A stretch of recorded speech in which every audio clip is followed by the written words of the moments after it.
Hungry for SVRA action? Well, the best way to enjoy classic auto racing is with a delicious classic from Mission Foods. Green flag your race-watching snacks with Mission's mouth-watering race day recipes. Try some of our tasty tacos, piled high nachos, fresh chips with guac, and more. So gear up your ride and fuel up those stomachs with delicious Mission Foods. Now that's too fast, too tasty.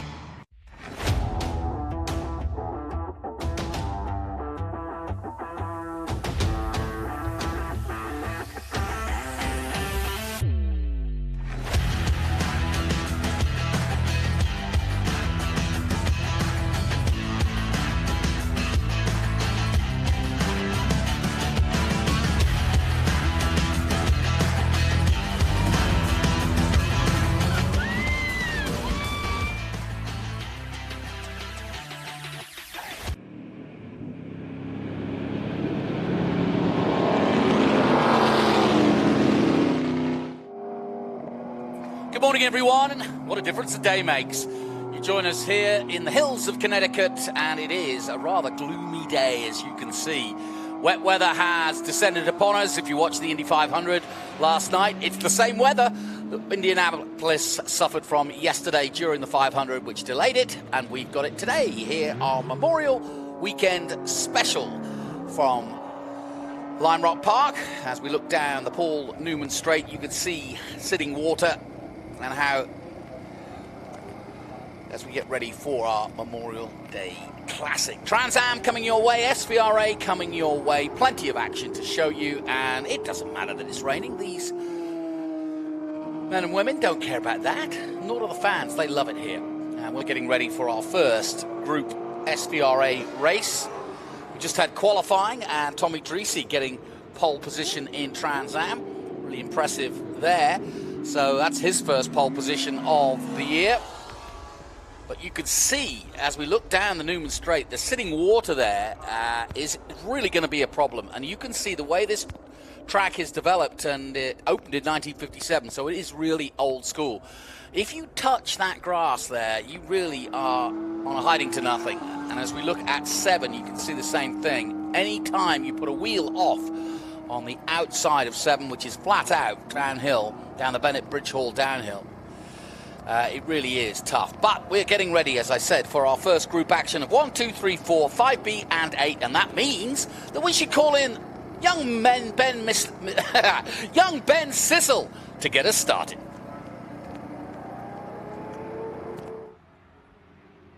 Well, thank you, Jonathan. Here we are at the grid for the Memorial Day Classic at Lime Rock Park. Right now, as you can see, the weather kind of seems a little bit dreary, but if you can believe this, it has improved drastically in just the last 5 minutes.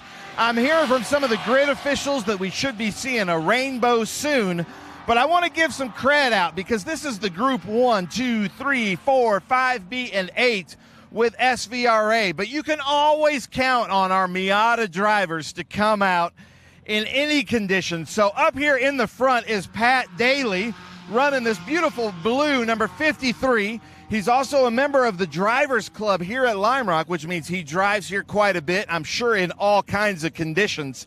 So this is a very beautiful car. He's got his Hoosier Wets brand new tires on there, so expect him to be really good here at the front. But then the next car, the number 63 with the Rocket Retirement, running that Far Mission Foods banner on there, is Rodat. He says, John Rodat, where's my Rodat? We can see that. You got to get, Tony, if you can, you got to get a close-up of his helmet here. He's got kind of the helmet of a World War II P-51 fighter plane. So we're loving that, John. And something that we see here, you know, we've got these Miatas. I love it. You know, we're missing some of the vintage race cars in the other groups, but the Miatas are always willing to run here in the rain. So we love that. This is Darren Berger, the number 84. And it's so cool to have Miatas back here with us at Lime Rock Park. We had a great showing here a couple of years ago.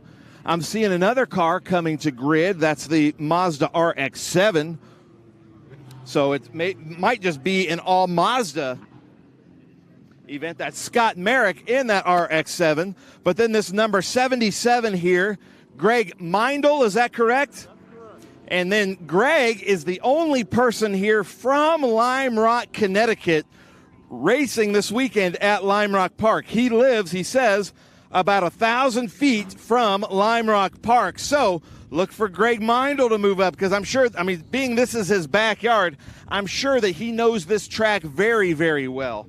But look at this, ladies and gentlemen. Now that the rain has kind of decreased a little bit, we've got Sam Every coming down in his the only Group 8 out here right now, that Datsun 280Z.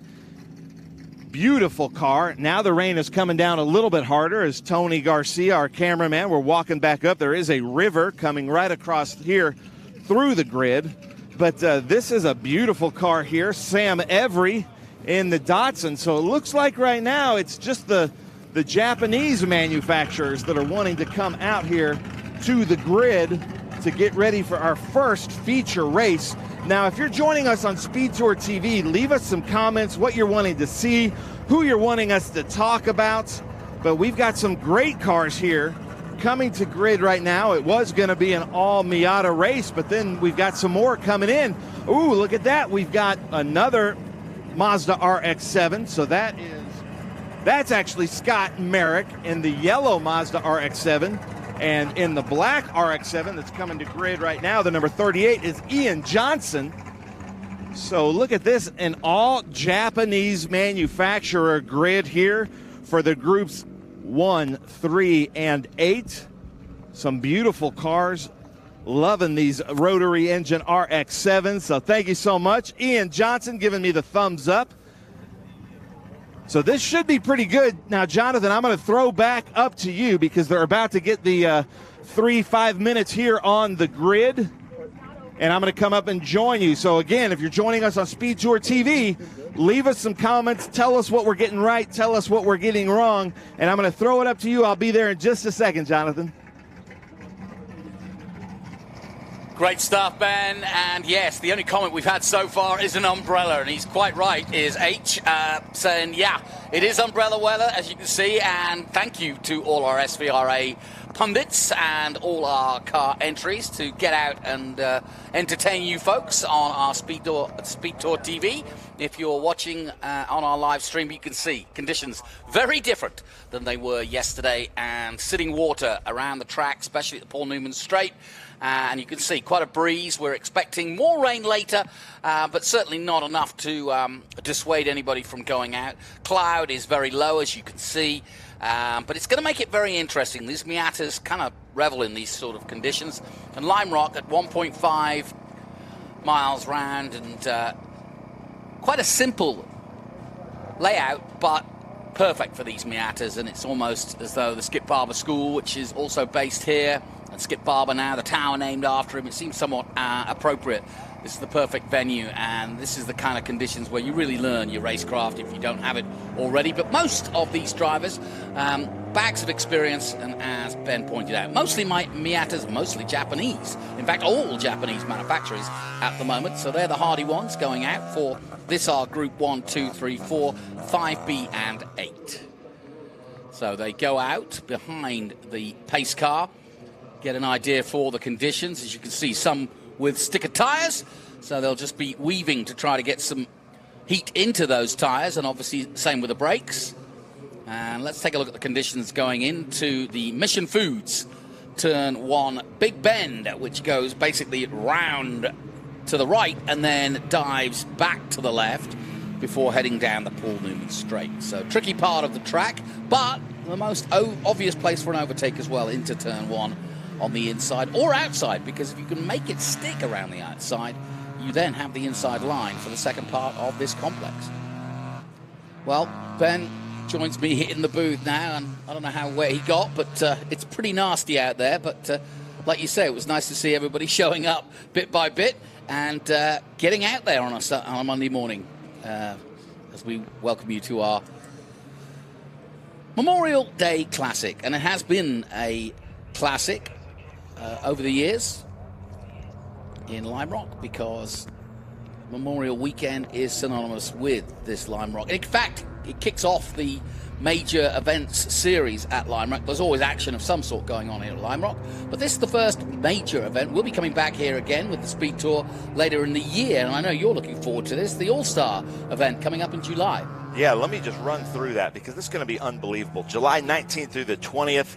Hello, everybody. Thanks for joining us. We've got Greg Biffle, Jeff Brabham, Ron Fellows, Davey Hamilton, Ron Hornaday, Davey Jones, Bobby Labonte, Pippa Mann, Paul Menard, Ryan Newman, Max Pappas, Boris Said, Wow. Ken Schrader, Mike Skinner, Scott Speed, Danny Sullivan, and even more, and the IROC race. So it is going to be a blast, July 19th through the 20th. But, Jonathan, I'm going to give this to you as these Japanese manufactured cars come down and take the green flag. Yep, they're coming down the hill past my good friend Lake, who probably is in his own lake right now because it's pretty wet out there.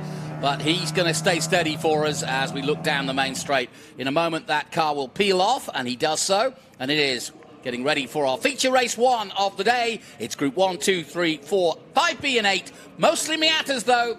And let's see who's got the stomach for these wet conditions. Always tricky. You've got to kind of tiptoe. It's like being on ice. Into the first corner they go then. Look at that. There is the number 47. We were talking about him earlier today.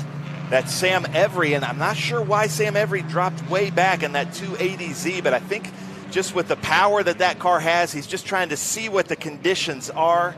They only got one pace lap, but the Miata's out to the front, Jonathan. Yep, and Keith Romano says he grew up here at this track and has done a bunch of miles here and pit crewed for a few years with the Spec Miatas. So feel free, Keith, to jump in and give us some thoughts on the Miatas and how you set them up for the wet here in Lime Rock, and especially this very light up the hill turn, which is the Cube 3 Architecture West Bend before they dive down the Bennett Bridge Hall downhill past my good man Joe, and down the hill they go.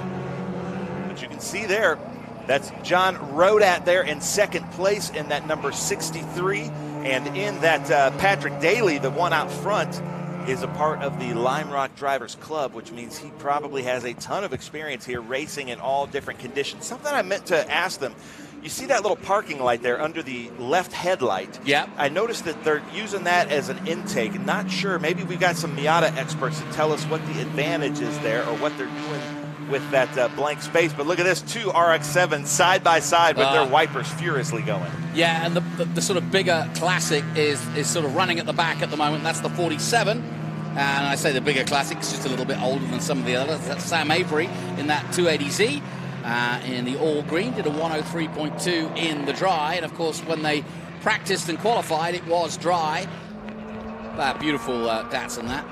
But, you know, I appreciate the drivers driving to their comfort level in this race because the conditions have changed drastically just in the last 30 minutes. The rain really, really came down, making for a green track, and now it's just kind of sprinkling, but the water is still there, as we can see on the track. Yeah, well, I've got Keith Roman. I've put him to work. He says it helps the air intake right behind the blank.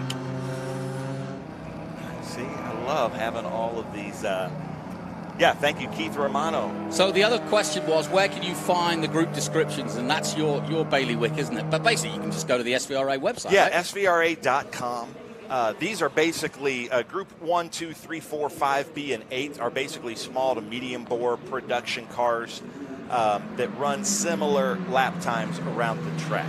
Wow, But yeah, turn one. Look how wet it's getting. So these guys are putting on a brave job here, and I hope you, the fans, appreciate the show they're putting on. I mean, you couldn't stop them coming up here. They've come all the way to Lime Rock. They're gonna get their track time, come hell or high water, quite literally. Yeah, exactly.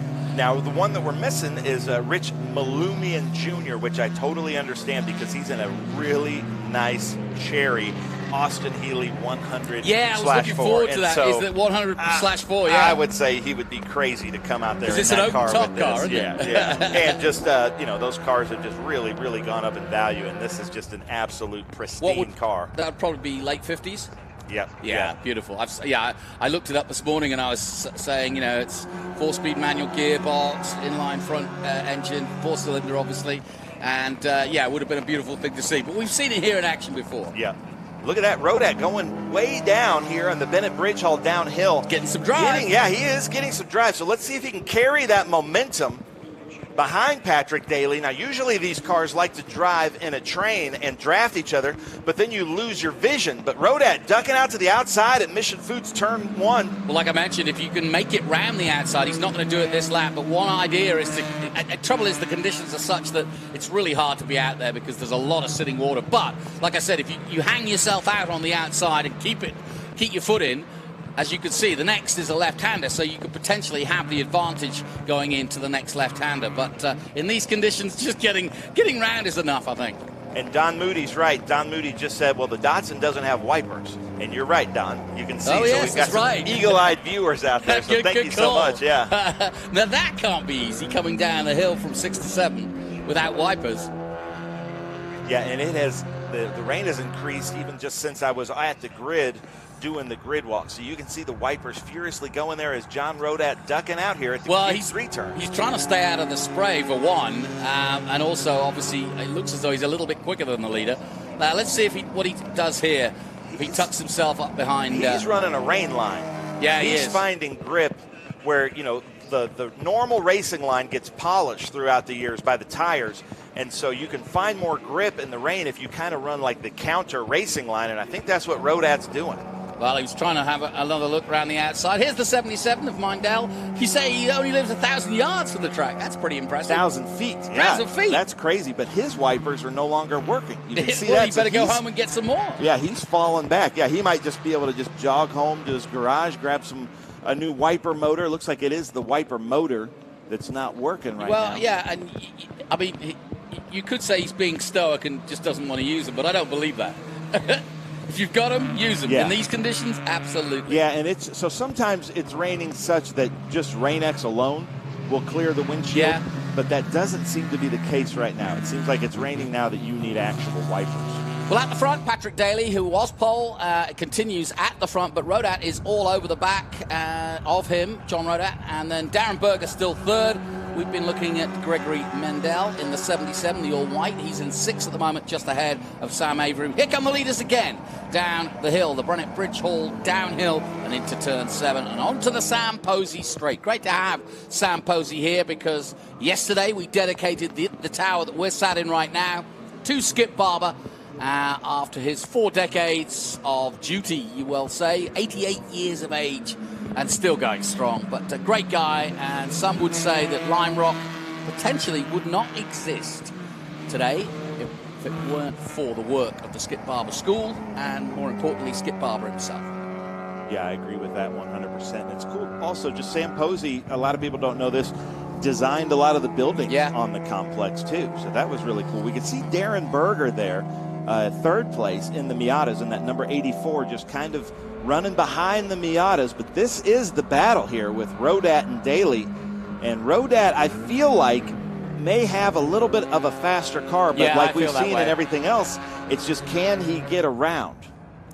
Well, that's the beauty of, or if you like, the jeopardy of Lime Rock. It's a really tricky, it's a very simple layout when you look at it on a track map. And you think, oh, I got this. But then when you try to go fast or you try to overtake, there really isn't. You know, you can try any which way. And there are a few tricks as you talk to some of the veterans, but basically there's one line round here and the obvious overtake is on the inside here. But as you can see, doing a good job, Daly using the middle of the road as he is allowed to do, of course, and just basically defending so that the 63 can't go up the inside and has to wait again. As 3rd place, the 84 of Berger. Going good. Darren Berger, there he is. But Berger, you know, with what's happening and with the weather, may be in the catbird seat with anything that could happen up front. Good point. Now, we're getting blamed by Alpha Draco that what's with all the rain during all the races this weekend is the commentator's curse. Oh, well, that would be Ben Sissel. Answers on a postcard. Ben Sissel, 49 Avery Street, Tennessee. Maybe. Well, there is Patrick Daly. That's the biggest gap we've seen. So through that left-hander, and the Newman Straight now has been able to gap Rodat pretty well here. That's a great name, Rodat. I love it. So small group of entries. Obviously, it's Memorial Weekend, and so on the one hand, it's the biggest weekend in motorsport. On the other hand, it's also a 3-day weekend, so a lot of the SVRA regulars often use this time to be with their families as well.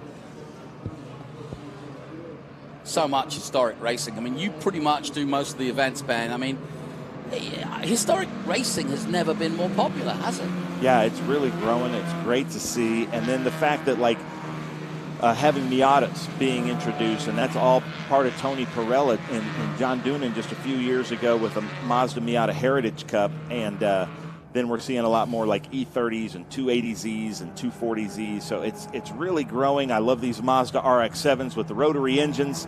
So, you know, because time keeps marching on, you know, what becomes vintage keeps changing year after year. So this is really cool to see this group 1, 3, and 8 here as we go side by side. You know, and a bit like the Porsche 911, the Miata's shape has not drastically changed over the years. So some of these cars are well over 25 years, but they could be, you know, 5 years old in terms of what the shape of the Miata still looks like. Yeah. So here's our leaders. We've got a bit of a gap now out front. He's broken the gap, and it's 1.1 seconds now, as you can see for yourself. Down the Posey straight they come. Wipers on. Time running out. But still, the top three remain the same. But it is kind of neat to see we've got the first two here in the Miatas. Then in Group 8, we've got the first two with the RX-7s. Still running pretty closely. That's Ian Johnson and Scott Merrick with the RX-7s. And I'll tell you, this is no mean feat with the sitting water on that. It's really like being on an ice rink. And even though the Miata's, you know, not a big, powerful car, still, you put your foot down, you're going to get wheel spin because it's such a lightweight car. Yeah. Yeah, and it is still a rear wheel car. Yep. Rear wheel drive. I went out in the wet in a Miata at Harris Hill in Texas and managed to actually spin on the straight. Well, I just put my foot down and round it went. Yeah. You can see they get so light going up over that hill, coming into the Cube 3 architecture turn, West Bend as they call it. Great to hear from Bill Savage. Yes, thank you, vets, and it is a tradition, Memorial Weekend. SVRA and the SpeedTour here at Lime Rock, and long may it continue.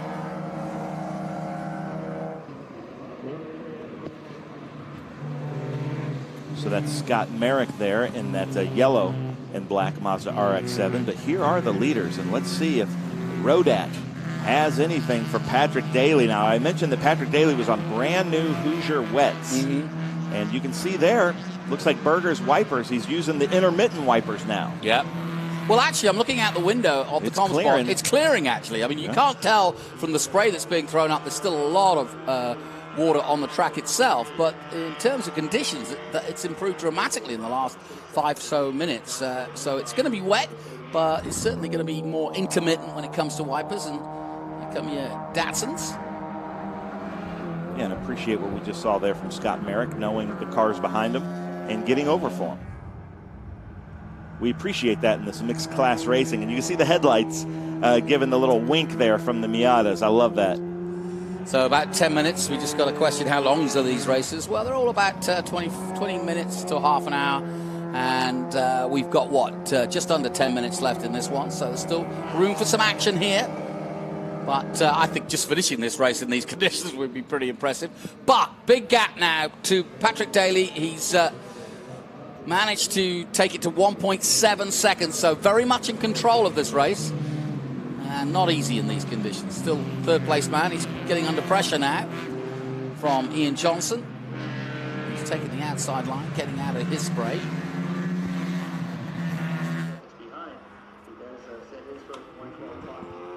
And just eases on by Ian Johnson in the Mazda RX-7. Getting word from race control that Greg Meindl is pulled in.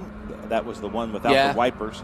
So he is pulled into pit lane and just kind of sitting there, is happy with his performance. He could go back out again because the rain has kind of stopped now, but you still need the wipers because of the spray. Yeah. So no change at the front, but the gap has, as you can see, gone up to 1.7 seconds. So Scan Tech is saying, shout out to the commentators. Well, thank you. Well, we've got Keith Romano reckons that Rodat has cooked his tyres, which with wet weather tyres, they don't last as long. And you get to a point where if the conditions start to improve, the tyres start to heat up and start to dilapidate a little bit. But I don't think we've got to that part. I think actually it's just Daly putting down the hammer. Where'd the leader go? Whoa! There he is. Oh, we've got a change, ladies and gentlemen. So let's see if Patrick Daly, who went off there at Mission Foods Turn 1, can now come back. So now Rodat, it's all up to you. Let's see what John Rodat has. Anything for Patrick Daly, who we were just talking about, went out in the brand new tires, but just went a little bit long there. Yeah, so that's a big change. So there is our new leader. Yeah. And then right behind him, that was the leader. So let's see what happens here. And then Berger seeing this. So our 1, 2, 3 are all inside of each other, Jonathan. Wow, it's 7 minutes to go. And a new change then as Rodat leads the way. But as you can see, as he pops up the hill that is Q3 Architecture West Bend, the second place man is in hard pursuit now as they head down the Bennett Bridge Hall downhill and into turn 7, the last corner here at Lime Rock. You're getting blamed for that by Chase Cavalier, saying you spoke too soon. I did. Well, story of my life. Commentator's blight. Cross the line they come down the Samposi straight. And let's have a look at the gap. Well, was 4 seconds. It's come down dramatically. I think he's catching him quite quickly, actually. So this could be a good battle royal. We've got just over 6 minutes to go in this one. And we do it on timing rather than laps. Obviously, they're doing a lot slower laps than they were in qualifying. Yeah, Bill Savage is saying the race is on now. Yeah, I agree, Bill. This has just gotten pretty interesting now. And now we're looking at all the scoring, and we'll see what kind of gaps they are. So you can see right here in the top left, just over 4 second gap behind Daly. But Daly, I think it's less than that now. Yeah, I do too. I think he's looking calm in there. You can see he's got a little tennis ball in his side vent. So there's Rodat, our leader. Well, this is a hard angle to see just the distance, but now you can see, I would say it's just under 4 seconds now. So he is taking some time. I'll take a look at the lap times for you as they both cross the line this time. And we don't often really take too much notice of lap times, but certainly if Daly is going quicker than the leader, give us an idea if he is catching. And yeah, he is. So he almost 2 seconds quicker in that last lap. So he has taken a huge chunk. And now the gap is 1.9 seconds. Come on, Daly. So if he just cut out 2 seconds a lap, yeah, white flag is out this time by. He's going to catch him. Difficult track to pass, but he is going to catch him. But then the problem is you can't really do what Miatas normally do, get up right behind him and suck right behind him, because then you lose all visibility. Right. But normally you would probably wait to come down the downhill right behind and then duck out and drag race down and use that draft. But you can't really do that here, as the leader's going to take the white flag this time by. So this got really interesting. Leave us a comment who you got, people. Yeah, he's certainly got enough time to do it, and the pace he's on. Like I said, he did a 1:11.5 last time out.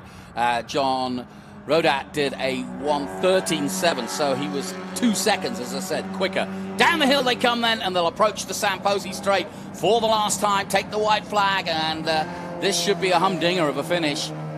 Conditions outside improving, but not much on track. Here we go then. You can see Rodat kind of coming right into the middle. Yeah. He's waving, so he's acknowledging the white flag. I hope he didn't think that was the checker. No. Because look at that. He's right behind him. Patrick Daly's right behind him. And then there's Berger just waiting to pounce. Yep, absolutely. He's held third place the whole time on this race, but never been able to catch up with the leaders. Here they come out of the Mission Foods complex. Ken Agina is saying Daly's going to take it on No Name Straight. I don't know if he's there yet. I don't know if he's close enough. We'll see. Yeah, he could possibly at the end of the Paul Newman straight here. Here we go. He's close enough, but no cigar yet. Now, I think the best chance he's got is to really get good drive downhill coming into 7 and then just trying to pip him to the line. That's all he can do. I don't think he's close enough, though. Good race, though. Oh, yeah. Never count out anything with these Miata finishes, though. Here we go, then. One corner to come. John Rodat takes a nice wide line, covers his bases, if you will. Here you go, that's the drive I was talking about. And here comes Daly for the win. If he's got the drive, he might just pip him. It's a drag race, and the thumbs out as they cross the line almost together. But it is going to be John Rodat ahead of Daly. Great fun. Great racing. But man, at that last turn, Rodat got a little bit squiggly there, and I wonder if Daly had to just get off the throttle just a little bit, maybe. wanting to look for the spin. But what a great finish. You know, that started out to be what we thought would happen, and then just going off there, like anything with Lime Rock Park, always kind of makes for a different finish. Yep, and I always love it when we have a good start to the day with a good bit of racing in SVRA, and despite the conditions, they put on a show. Never easy to race in the wet. And I have to give it up for the fans. We do, even though the conditions were terrible just 30 minutes ago, we have a lot of fans here in the rain, in their ponchos and umbrellas up on the hill. So we love coming to Lime Rock Park for the Memorial Day Classic and just being with all these great fans here. Yeah, and as we're hearing on the internet, and Keith Romano saying, yeah, you know, basically just one mistake is all it took. And in these conditions, you kind of almost got to guarantee to make some sort of error. It turned out to be pretty drastic for Daly, but he did a hell of a job. What was it, 5 seconds he started from behind, and then got back on track, kept his cool, and went straight there to the, almost got it. So great start to the day. That was the coverage of our Group 1, 2, 3, 4, 5B and 8. Let's take a look at some of the highlights. Got underway, and as you can see, the rain was pouring down, but it actually got better. But the track conditions, not so much. Wipers were on, for those that had them. The Datsun didn't. But anyway, he pulled off quickly. But the battle was at the front between Daly and Rodat. And Rodat did a great job of leading once Daly went off. There was battles all the way through. There's the 16 of Scott Merrick. But Daly, one mistake was all it took, giving Rodat the lead. But in the final few laps, he caught right up. And in the final moments, it was almost a drag race to the line. Rodat wins then from Daly and Berger. I love the thumbs up, though, and the camaraderie. We got a little Misty Mountain hop there in the distance, but go through our... Yeah, just confirmation. It was a Miata Fest at the front. Rodat, Daly and Berger. Then the Mazdas, the RX-7s, were 4th and 5th with Ian Johnson and Scott Merrick. And then the Mazda Miata of Gregory Mindel. Actually, he DNF'd, and so too Sam Avery with no wipers. I think he found it a little tough. And that's how they finished here at Lime Rock. And my thanks to Ben Cecil. He'll be back again to join us. And we've got a few special guests today. And don't forget, our feature race coming up, the TransAm race. We'll take a short break here from Lime Rock Park and our Memorial Classic. Stay with us. Okay, so pretend this is your race car. It's on the trailer, and you have an accident. Ouch! At least your truck's insurance will pay for another one? Yeah, not so fast. Standard insurance won't replace your race car, whether it's in the trailer, in the paddock, in the garage, or the repair shop. But at Hagerty, we can protect it for what it's really worth anytime it's off the track. No matter what or where you race, offer less than a set of race tires. Hagerty, let's drive together. Taking on the challenge, moving ahead. It's about going further, faster. At Customers Bank, we know that great things happen when you combine the best of technology with a deeply human touch. So we offer a wide range of personal, small business, and commercial banking solutions with outstanding personal service, giving you the edge you need to take on tomorrow.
Welcome back to the Speed Tour here from Lime Rock, and as you can see, things have brightened up dramatically since you last were with us. The sun is shining and it's starting to dry out. You can see as we look down the Samposi Strait that we've definitely got a drying line as we get ready for our next coverage from the Speed Tour, and that will be Groups 5A, 7, 9, and 11. Great to see so many fans. The beauty of Lime Rock is these guys are the stalwarts. They come out every year. This is a big 3-day weekend, and they get out and they get their tents out, get the family out, get the picnics out, and it's all dashed good fun, as we would say. Ben Sissel is amongst it, and even though it's a small group, he will pulling us up to date on everything with Groups 5A, 7, 9, and 11.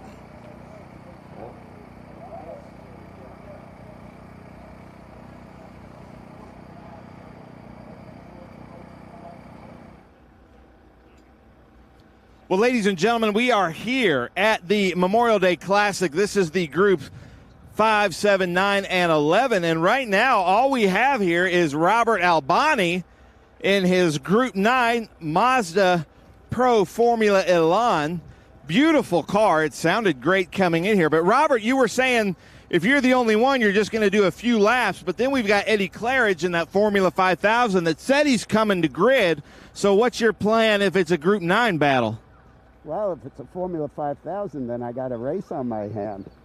But, yeah, I mean, you know, I always like to race in a good group of cars. This way it's fun. I mean, I'll treat it as a test session if the only two of us are out there.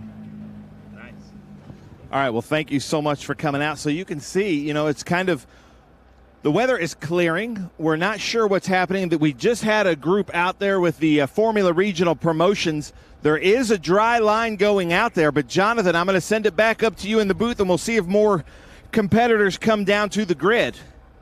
Thanks, Ben. Yeah, we'll keep an eye on that. And just to explain, obviously, given, unless you've been living under a rock, there's been some massive weather around the country. Sadly, 19 lives have been lost over the weekend from Texas, Oklahoma, Kentucky, and it's swept across, and it's dissipated a little bit, but it's found us here on the East Coast early morning, and we're expecting more rain, but it's going to be on and off for the rest of the day. But as you can see, we are set fair at the moment anyway, and we're just hoping that more cars will come out for this group race. There was only 5 originally left to do it anyway, but like he says, if he does get out against the 5,000, which he is going to be hard powered against, I think that's the Theodore, or we've got some, well, we were going to have some Chevron B21s and a Chevron B16.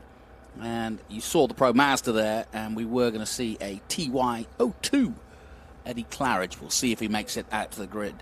Beautiful part of the world, though, here in Connecticut. You're right on the New York, Connecticut, Massachusetts border.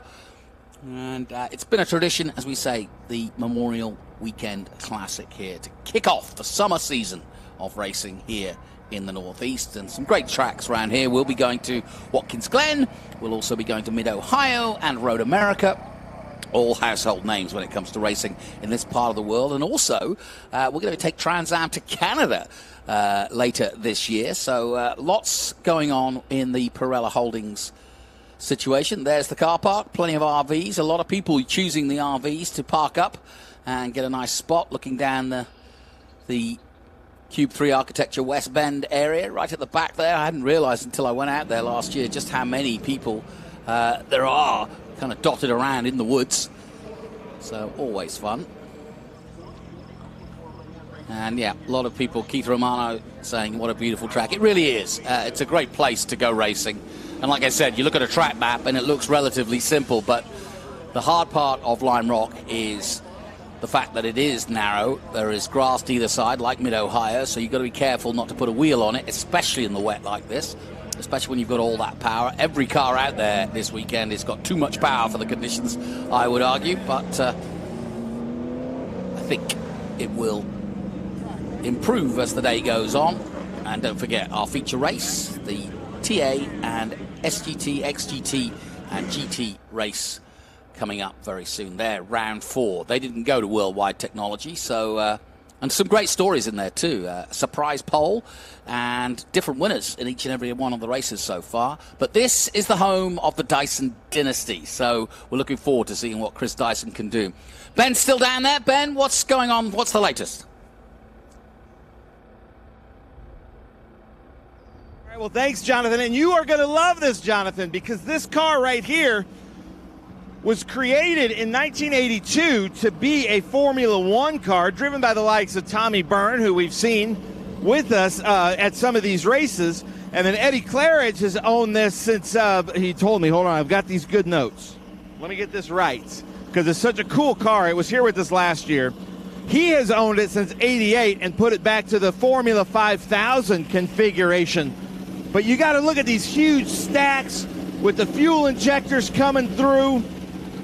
Unbelievable car. This thing has got so much power. So even if only these two cars show up, we should have a good one. But this is a Theodore F1 driven by Teddy Yip. Actually designed by Teddy Yip and the team in 1982. Derek Daly, Tommy Byrne drove it. Then it showed up for Indy in 1983 with Al Unser Sr., but Al didn't end up driving it in the Indy 500. And then it was configured to single-seat Can-Am car. And then when Eddie owned it since 1988, he's converted it to a Formula 5000. So we've got these two cars here at least. I'm going to come up to you in the booth, so back to you, Jonathan, but you're going to love this former F1 car. Yeah, I do already, and of course I have a huge affinity for Teddy Yip and the Theodore Racing team because they were based and from Macau, and I spent some 30 years of my racing learning at the Macau Grand Prix, held once a year in November, the third week of November, and I was based at Star TV in Hong Kong and got to know the history of Teddy Yip. His grandson now continues the name of Theodore Racing in the lower formula, but the Theodore Racing cars are everywhere around the world. I've seen them in New Zealand, I've seen them in Australia, and obviously here in the States. And as you say, they made their way, despite the fact that they hailed from Macau, just by Hong Kong, in the Far East. Teddy Yip became a household name and one of the greats, and the likes of Senna and Daly and many others have all driven his cars over the years. And so it's a great tradition, Theodore Racing. So look out for them. And look them up on Wikipedia. It's a great history. Teddy Yip has been a trailblazer over the years of Asian motorsport, which is now very robust indeed. You only have to look at the Formula One calendar to see how many races held in Asia, and the Theodore Racing name continues. Long may it continue too. Yes, a Formula One car and a Formula 5000, and converted to Can-Am. So this is going to be a bit of a test session, but that's okay because it's all good fun, and the conditions actually pretty set fair now. And we've got the pace car, which is a beautiful McLaren. I took a closer look at that earlier in the weekend, and I reckon he could give them a run for his money in that pace car. So it's a little bit depleted, but you've got to say that when you looked at the weather last night, a lot of people kind of got a bit shy. Obviously, historic race, and the last thing you want to do is risk the machinery and have a poor day stuck in a gravel trap or stuck in a fence somewhere. I think you'd rather stay out of the rain and wait for the sun to come out. In fact, the conditions now are rather nice.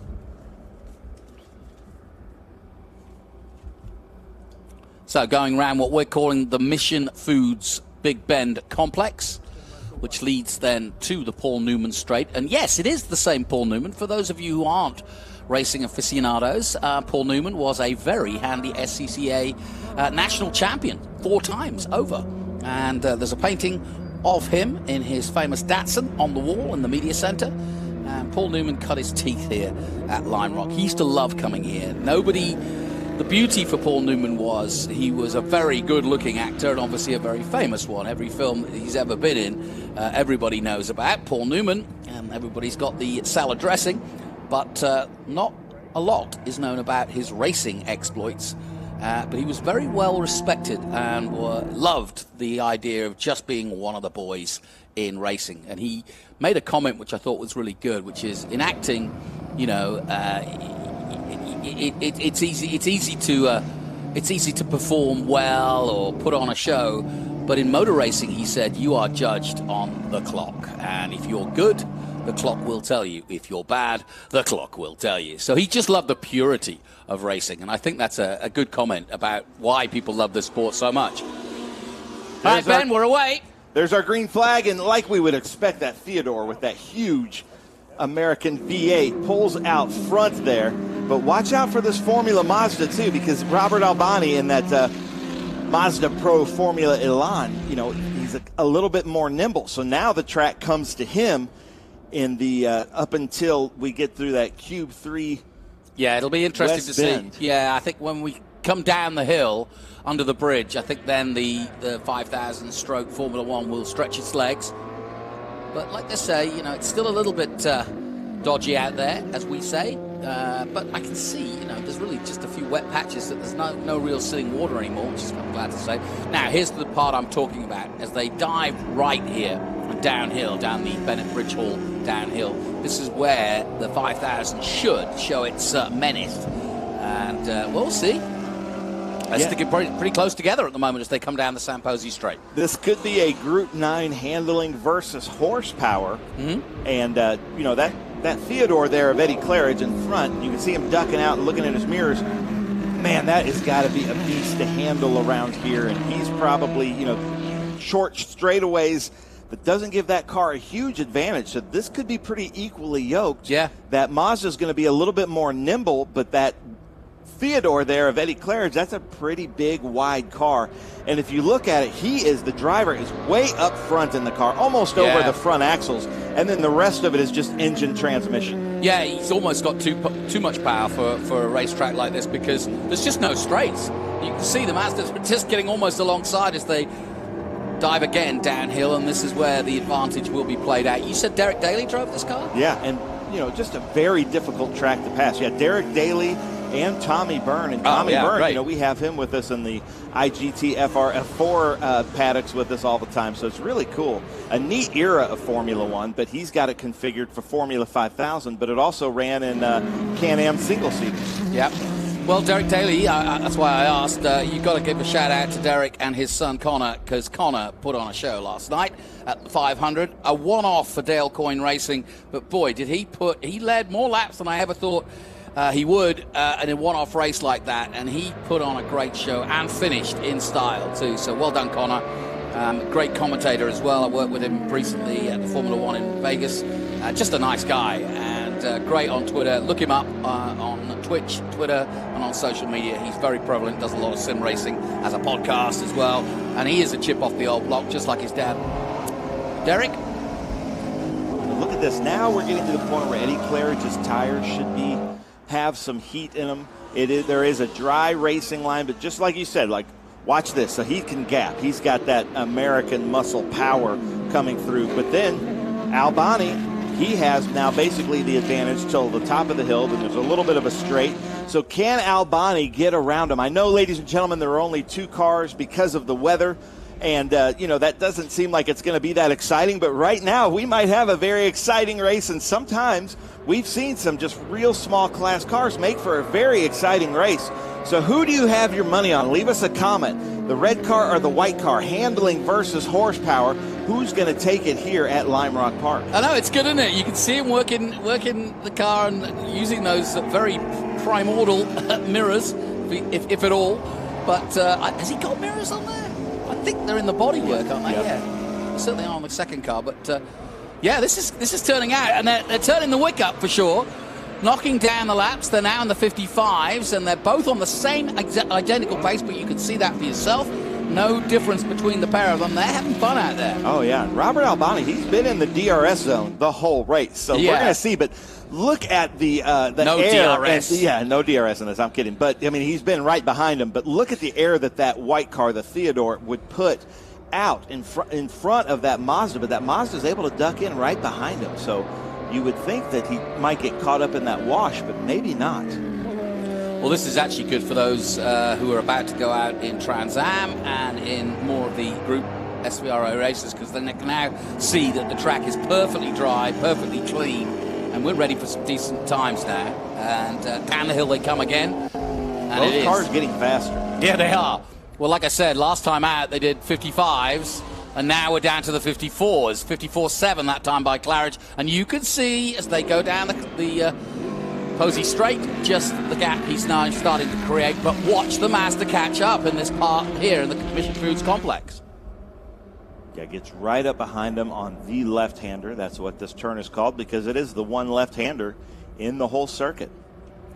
Yeah, it's important to remember that too when you're trying to get your tires up to temperature. Just the one left-hander. This is interesting because he's not losing him, is he?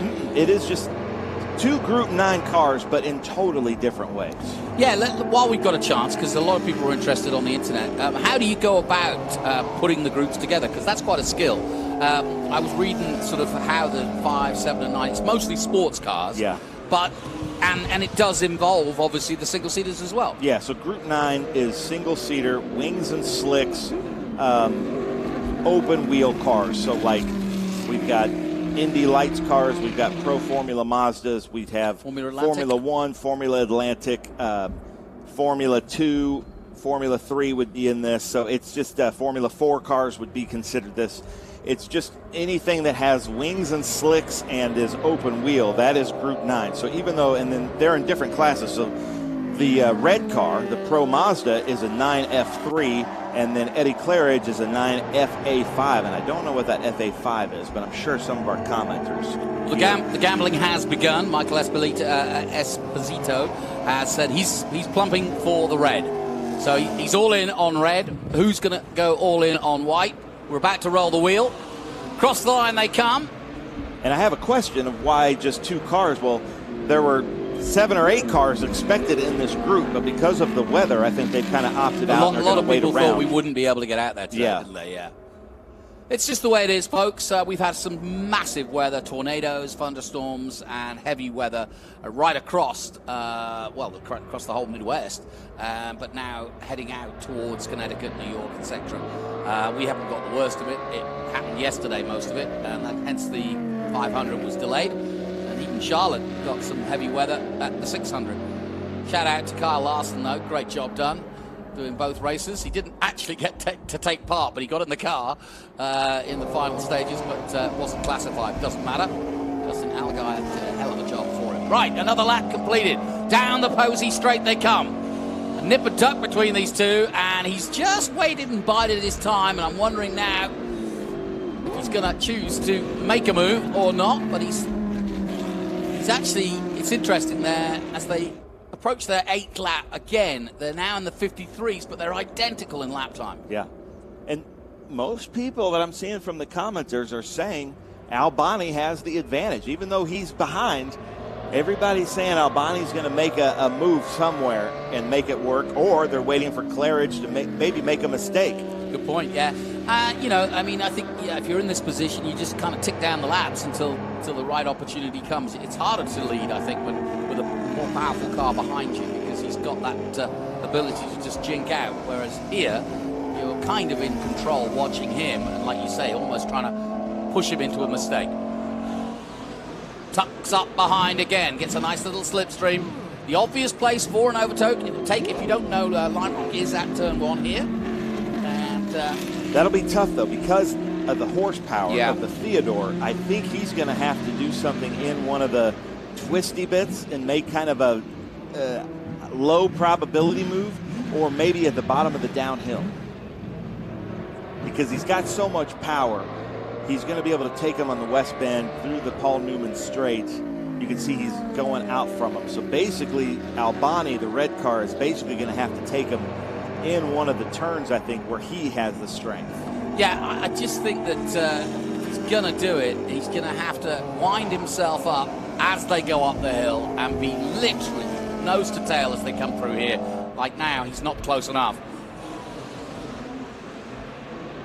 Okay, they're dropping the times, though. Fastest lap from Claridge this time. So each and every lap, they're just incrementally increasing the lap time. And as you can see, they're losing a little bit here in the faster section. This is where he usually catches up, though. He's going to lose time down the Paul Newman straight again. And now, finally, Claridge has got a little bit of a breathing space of almost a second now on the chasing number 41 of Robert Albani. And as he said to you, I'll just use it as a test session if it's the 5,000, and that's how he sees it. So it's not as though he's going hell-bent for leather to try and overtake it. He's enjoying it. Car's clean. Yeah, but with the mixed class that they would normally be in with these cars, they'd be catching up to some of these Group 7 cars by now. But right now, they get to have an actual head-to-head. So there's times that these drivers might get out and have just had the time of their lives, even though there's just 2 cars out there. But because they are so differently but equally yoked, they should be having a lot of fun out there. You can see Clarence checking his mirrors every time. Yeah, and I think the guys on the internet are watching that too. The white car reminds him of a Lotus, says Alpha Draco. Yeah, I get that.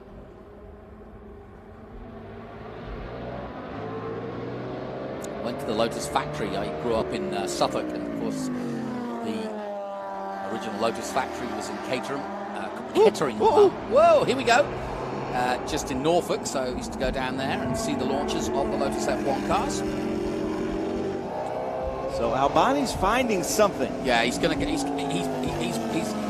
you can see him physically making a plan, can't you? Where's he going to do it, folks? Leave us some comments. Where is he going to do it? I've got my idea on it. I think it's going to be going into West Bend. I agree. Exactly what I was thinking. Up the uphill, try to do something in West Bend. I think he was kind of seeing if that was possible in the last. He's kind of staying back a little bit, and now he's going to try to maybe get up enough speed. Yeah, what he needs to do is get good drive on the exit of this complex here. See, look, he get a little sideways there, but he knows now. Look, see how much he's pushing on now down the Newman Straight, and this is where he has the advantage to a certain extent, is after this part here. So using the grunt of the Theodore, but now here comes the Formula Alan Mazda, the Pro Mazda car. Look, right, nose to tail now, and that's as close as he gets before the Theodore stretches his legs. So he just needs to try to get past before this. That's a different line on the exit of the downhill that the Theodore took there. It's not using all of the track, because I don't know. You can see where those mirrors are on the Theodore in the bodywork. Yeah, they are, aren't they? You can see over his engine. I'm not sure you can see real well over his rear wheels, and that little Pro Mazda can basically be behind those huge rear wheels. So I'm not sure he's seeing them. So I think he was almost giving him space, like just in case he's there. Yeah, well, Keith Romano is on the case. He should be in the booth with us, because he says he has to do it at the West Bend to try and take the line away for the final straight, and he has to slide down Claridge and pull off at the finish line. I agree. That's exactly what it is. And from the drone, you can see how this little battle of these two is shaping up. Now they come up the hill. Car goes light. Now they come down the hill. And again, just not close enough this time. He's done a good job of staying with the more powerful Theodore. But the clock ticking down, and he's running out of chances now. Takes a slightly tighter line through Mission Foods. Yeah, you can see how much more nimble Albani's car is. Look at him right behind him now. I mean, that was a big gap going into Mission Foods turn 1, but now he's really closed that gap. I think Albani's just trying to figure out where in the world he's going to get him. That is a really wide car.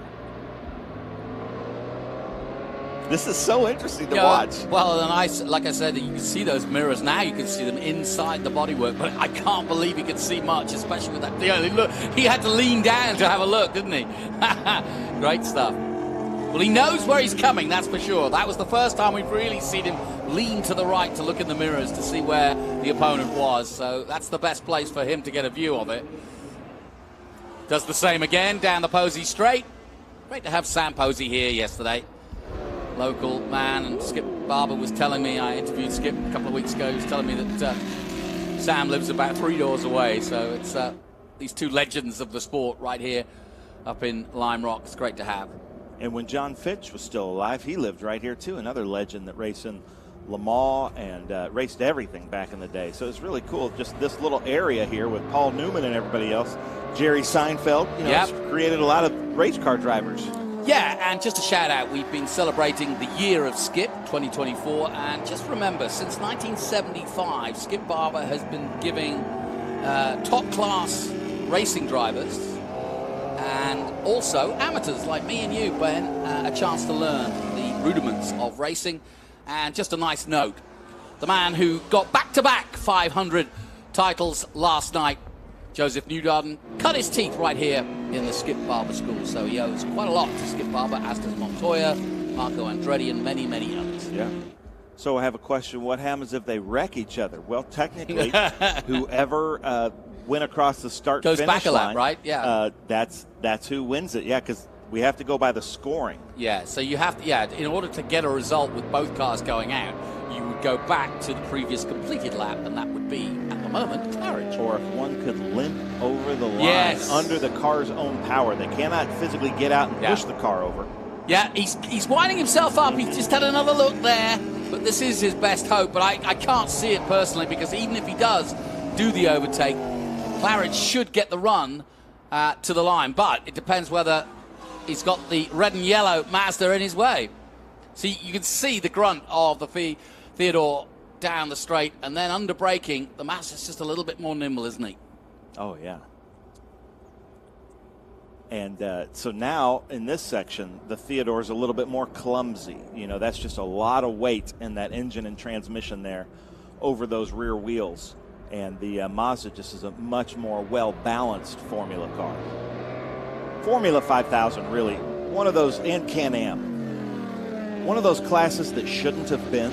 You know, it was basically like, how big of an engine? Oh, here we go, here we go. He's popping out every time now. And he's almost just kind of doing a dress rehearsal. But like he said, he's not worried. He's viewing this as a test session. So, and I know a lot of people are saying, hey, only 2 cars. But come on, guys, we can't change the weather. And, you know, a lot of people obviously this is historic racing, guys. You don't want to risk your equipment. This is amazing. I don't care what they say. This is really cool good racing. Yeah, it is good racing. And they're going at it and giving 100%. And you can see the differences. But I was talking about Formula 5000 and Can-Am. Look at him. It's basically how light can you make a car with a huge, heavy 5-liter engine behind you with all the grunt. And they were getting up to like 1,000 horsepower near the end. And then they were making the cars lighter. So basically sometimes the frames, the wings, the front ends would just break under the weight and the G-forces of the cars, because back then they really didn't have a great way to test them. Here we go. Oh, we thought about it again. And if you're wondering, the clock is ticking down. We've got 4 minutes to go, so maybe a couple of laps. We'll see where the white flag comes out. Not this time, so we've still got a couple of laps to go.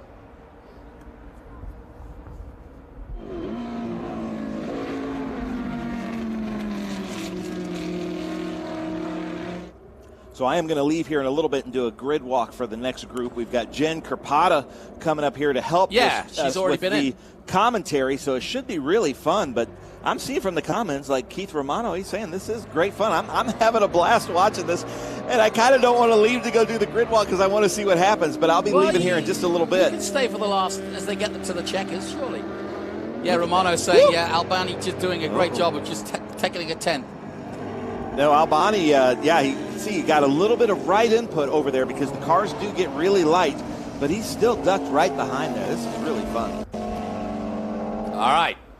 Now this, well, they haven't got the white flag yet. No, it's still, there's still 3:47, so they've got time. This is good. Well, this has been nip and tuck the whole time. They haven't left each other, and it is a classic example of David and Goliath to a certain extent, and the Goliath being the grunt of the Formula 1 stroke 5000 stroke single-seater Can-Am car. So it's had plenty of iterations since the early 80s. And the Mazda Pro just swirling it, trying to get as much grunt as possible down the Newman Straight. They don't use that little chicane you see there. And then they dive down the Bennett Bridgewall downhill under the bridge. Tommy Dreesy and TA crashed a few years ago. Looking forward to seeing TransAm in action. Yeah, nice drive out of the last corner then. Now let's see how close he can get to him as they cross the line and head into turn 1 again, the Mission Foods Big Bend. Albani right there with him. And this is where he closes up in this left-hander, and as they exit this complex, it's as close as he gets, and then he just loses out a bit. Just needs to tuck himself in a little closer here. There was sitting water here this morning at about 8 o'clock. Now that's gone. We had a downpour for about 9, and then it just got heavier. But I'm glad to say there's still rain in the area, but we're dry for now. Down this hill they come, and it's a lot steeper than it is on television, I can assure you. Television doesn't really give it its true identity in terms of how steep that hill down under the bridge is. Now, this is about the biggest gap he's got, 0.9 now, so he's kind of stretching his legs here in the last couple of minutes. We should see the white flag this time round.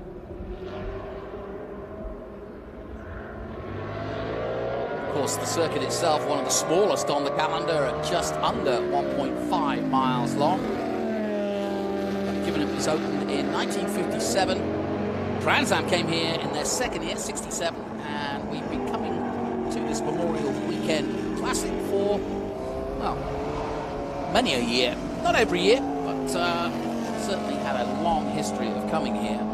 And of course, with Chris Dyson and Bob Dyson based here at Lime Rock from this part of the world, this is where Chris Dyson learned to drive his single-seaters. Started off with Skip Barber, and then obviously has become a multiple ALMS and IMSA champion, as well as a multiple TransAm champion. So the checkered flag awaits then, and it's been Claridge all the way. And as we heard from Robert Albani at the beginning with Ben, you know, with just 2 cars, it's a test session, but it's a fun test session. I think they both enjoyed it. And it's been fun to see the difference between the two of them. Quick look in the mirrors for the last time, and he's got this. Just needs to stroke it home now. Don't make any mistakes. Head out of 7. Take your time. Last look at the mirrors. And a nice display of single-seater racing. Well, he got close. There you go. Tucks himself up behind, but it's not going to be enough as the Theodore stretches his legs, takes the checkered flag, and that is the finish of our Group 5A, 7, 9, 11. Not many, I'm afraid, just a couple of them, but hey, they got out there and put on a show, and that's all that we care.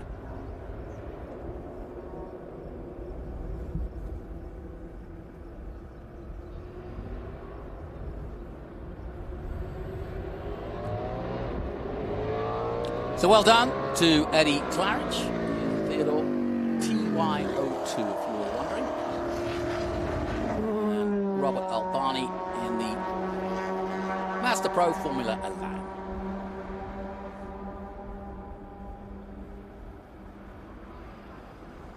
Let's head down once again to Ben Sissel as we get ready for our next group action coming up very soon. Ben, over to you. Well, thanks, Jonathan. What a race. 2 cars out there, and that was so much fun to watch. But now we have something totally different, like Monty Python says. We've got groups 6, 10, and 12. Now, a lot of the Porsche Cup cars were with International GT. Looks like they haven't quite shown up for grid yet. But check this out. DJ Jans is here in this Bobby Archer TA TransAm car, just as the Archer brothers would have raced it. And the cool thing about this, DJ, former owner of the TransAm series presented by Pirelli, and we owe him a ton of gratitude. Also, the brainchild behind the Young Guns category in our TA2, bringing new young racers here. But he's having an absolute blast here in this Bobby Archer Goodyear Shell Zone car in the livery that Bobby Archer would have run it in TA, in kind of that second heyday of TransAm back in that Tommy Kendall, Boris said, Dorsey Schrader era. And then we come back here to another GT1 TA car. This is Glenn Every in this beautiful kind of SpeedTour blue Chevy Camaro from around the same era as that car of DJ Jans. Then the number 39, Martin Hosick. And look at this, just a beautiful Corvette, black race car Z06. Almost a street car with a roll cage on it, so just an unbelievable, beautiful car here with him. And then we go to this is the number 85. 85. That marker number is 85. That's my age. Oh, look at that. The number 85, also his age. How cool is that? Jim Scott here in this beautiful red and white, the Porsche colors, just such a cool car. Great to have him here. That is the other Group 12 car. And then our first Group 6. Check this out. These beautiful Donovan cars. This is actually Jack Bush. Always really fast here, but these E-Type Jaguars, so much fun to see. Built by Donovan. We've got another Donovan Jag right back here. This is a little bit racier than that car here. You can see that, the number 62. But some absolutely beautiful cars. They're still coming to grid, but we've got Group 12, Group 10, Group 6 out here at the Memorial Day Classic. But I got to talk to you because, Donovan, you guys build the prettiest cars, the coolest Jaguars, but not just race cars.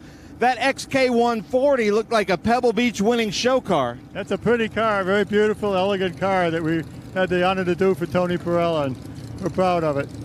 I love it. Well, Jonathan, we've got some great cars coming up. Hopefully Jen Kirpata's up there. I'm going to send it back up to you in the booth.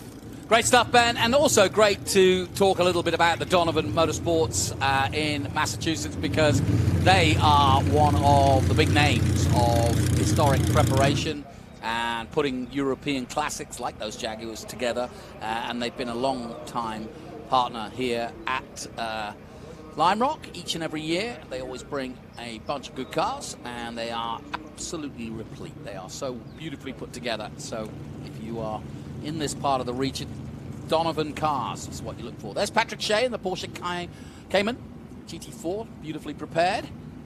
So we've got quite a eclectic group of cars here, and a good strong field, I may add, of over 26 cars involved. So we go from 2 to 26. So for the naysayers who didn't see enough last time out, we got plenty for you this time. Look at this. Car number 30. That's Travis Washeye in the GTI Volkswagen. So like I said, you've got a really interesting group here. And this is a combination of Group 6, Group 10, and Group 12. And conditions now, kind of perfect to be honest. The wind has dropped, track has dried out, it's warming up nicely, and you can see from this shot, Lime Rock looking set fair.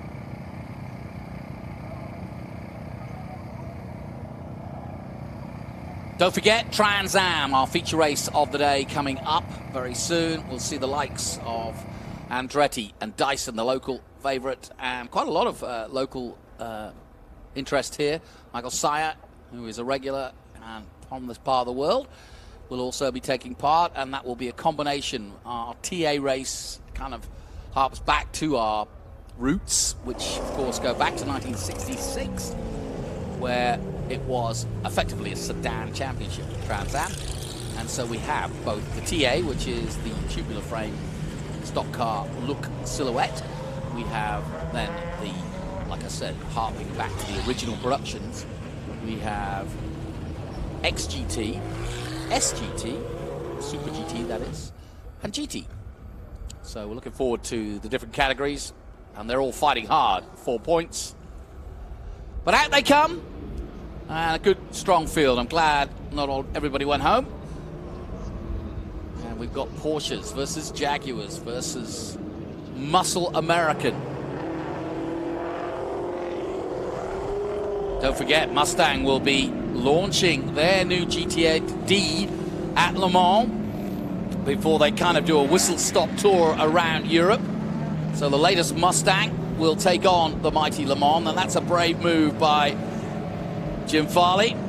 And Jim Farley, of course, the CEO of Ford and a racer himself. He takes part in SVRA of a weekend, and so you can't get a better guy who hits the shop floor on a Monday having got out of some sort of Ford of a weekend, because he knows what he's talking about, because he's been there, done that, and he likes to race his own product, and it's always a good sign.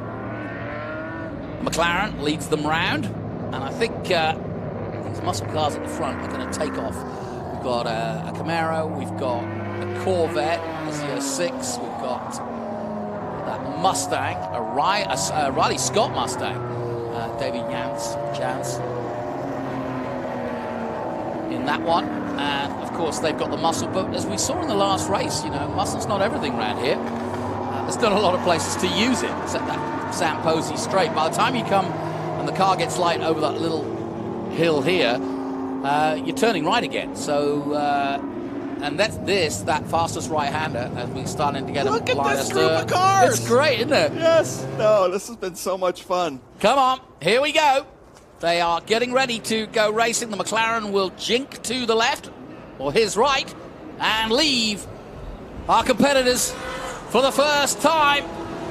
Their third feature race for 6, 10, and 12, and away they go.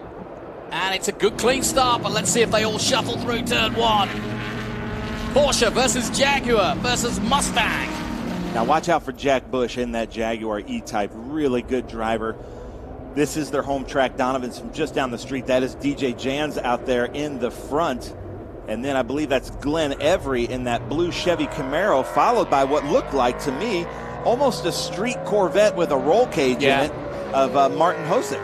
Yeah, I'm glad you emphasized and talked to Brian, because from Donovan, they've been a huge factor. I was just saying while you were coming up here that, you know, they always prepare those cars so well. And it's a sight to see to go down to their garage, isn't it? Now, what is that VW? Is that It's VW? just a GT, is that a front-wheel drive, rear-wheel drive? Yeah, I think it's a front-wheel drive, just Volkswagen, yeah. So he was probably wishing for the rain a little bit earlier. But look at that, Jack Bush getting a little bit squirrely there on that downhill. Yeah, it's a GTI, Travis Washay, as you said. Yeah, it's a classic boy racer car, as we say in England. Through goes that Corvette you were mentioning, the 39. And where is he? Just looking. Still third at the moment. There you are. Hosek in third, but it's Jans, Every, and Hosek. Scott Bush. Then Kurasoli in 6th. Ziza Washay, the man we were talking about in that black Corvette, in 8th. Lombardo 9th. And Tassila in 10th. And watch out for Ziza in that car, the yellow Corvette there, right behind that Volkswagen. He's been running here a long time. That's a very fast car here. But, man, I'm loving that VW out there. And, you know, if he's looks as though it should be coming the to grid, Nürburgring, right? waiting for a little bit more moisture on the track, because he's out there kind of outclassed with some of this American muscle, but doing a very good job. Of course, Josh Hurley was here this weekend. He is a big proponent of the Volkswagen races. Did some TDIs, did some cut his teeth doing that.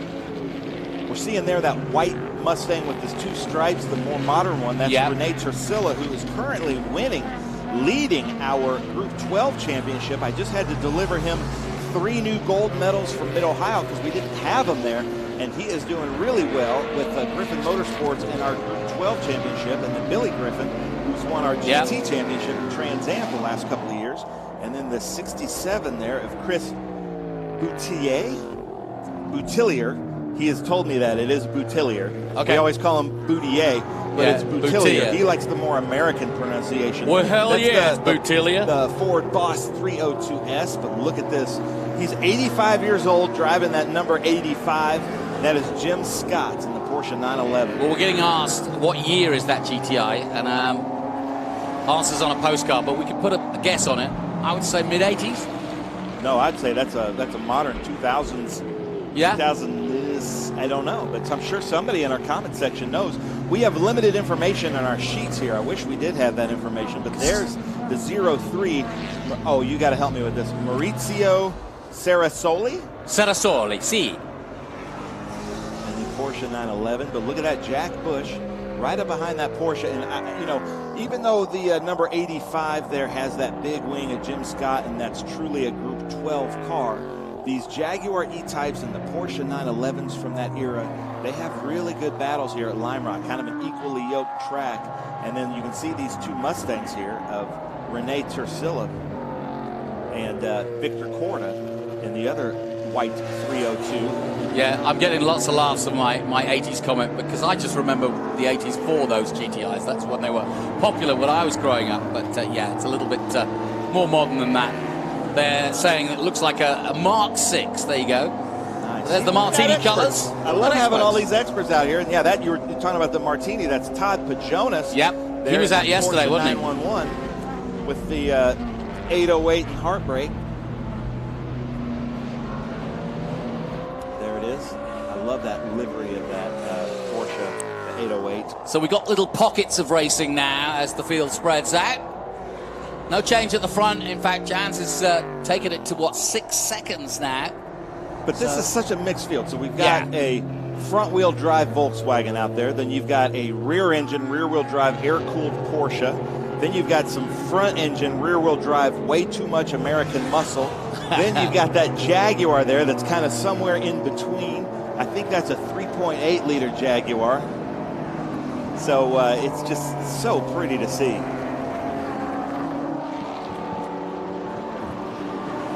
But that Volkswagen, ladies and gentlemen, what do we have here? He's ducking out there. He's having some fun. And then Ray Zisa right behind him. But look at that, the Volkswagen's coming out. Jack Bush looking to the inside. Now, this is Jack's home track. Like I said, he's very, very fast here, trying his best to get around that Porsche, which he's doing right here around the left-hander, Jonathan. Sorry, we've got some people shouting in our ears right now. We will adjust that. But Jack Bush making the pass over there, and look for him to try to get up to the front. Field spreading out dramatically now. These, well, we started with 26 at the beginning of the weekend. We're down to 15, but not a bad showing, to be honest, given that so many people have. That's Travis Wache in that Volkswagen GTI. Beautiful colors on that too. Now, that is very power 70s, early 80s colors. That's on there, why so I can understand that. Yeah. Hey, I'm making no excuses for my idiocy. Don't worry. And then that should be the number 63. No, the 62 Jag. Yeah. So that's John Ogle. I love that car. Beautiful E-Type Jaguar. Yeah, it's not often you see a Porsche versus a production Volkswagen going head to head, is it? Yeah. Tim Bowder there in that red Mustang 302. Look at the lines of that. I love the body lines of the E-Type with that hard top, that Le Mans looking hard top there. Yeah, beautiful. And you know, it wasn't until I started following SVRA did I realize just how popular Jaguars were in historic and in the day, back in the mid-50s and early 60s. Jaguars were really top of the class. In a way, I almost feel like they kind of lost their way, and they found a market with like the doctors and lawyers. Yeah. But, you know, for a while, they were the bane in Ferrari's existence in sports car racing. It was basically Jaguar versus Ferrari and Aston Martin back in the early 50s, late 40s. And, you know, like in the late 40s with the XK120, they were the fastest cars. And then I know Enzo Ferrari, you know, regrettably said that the E-Type he thought was the most beautiful car made. Yep. Well, that was the frustration. Everybody was sitting in their garages in America, you know, coming off the tradition of sort of, you know, drag racing and getting as much power for the quarter mile as possible. But that doesn't work at Thunderhill. No. Or Riverside, or wherever they might have been. On Lime Rock. So that's DJ Jans there, overall leader, which are making Bobby and Tommy Archer, the Archer brothers, proud. And I love that he put that car back into the livery as they would have raced it back in that day. And that's kind of my era of Trans Am. That's what I grew up watching. The Nashville Network used to air the Trans Am races before the NASCAR races, and Mike Joy, who I still consider to be one of the best commentators ever, was he's the commentator. An SVRA driver. Yeah, he is an SVRA driver, but he was the commentator for the Trans Am back in that day. So it's really cool to see when he's at SVRA races. I'm just starstruck with him. Yeah, nice guy.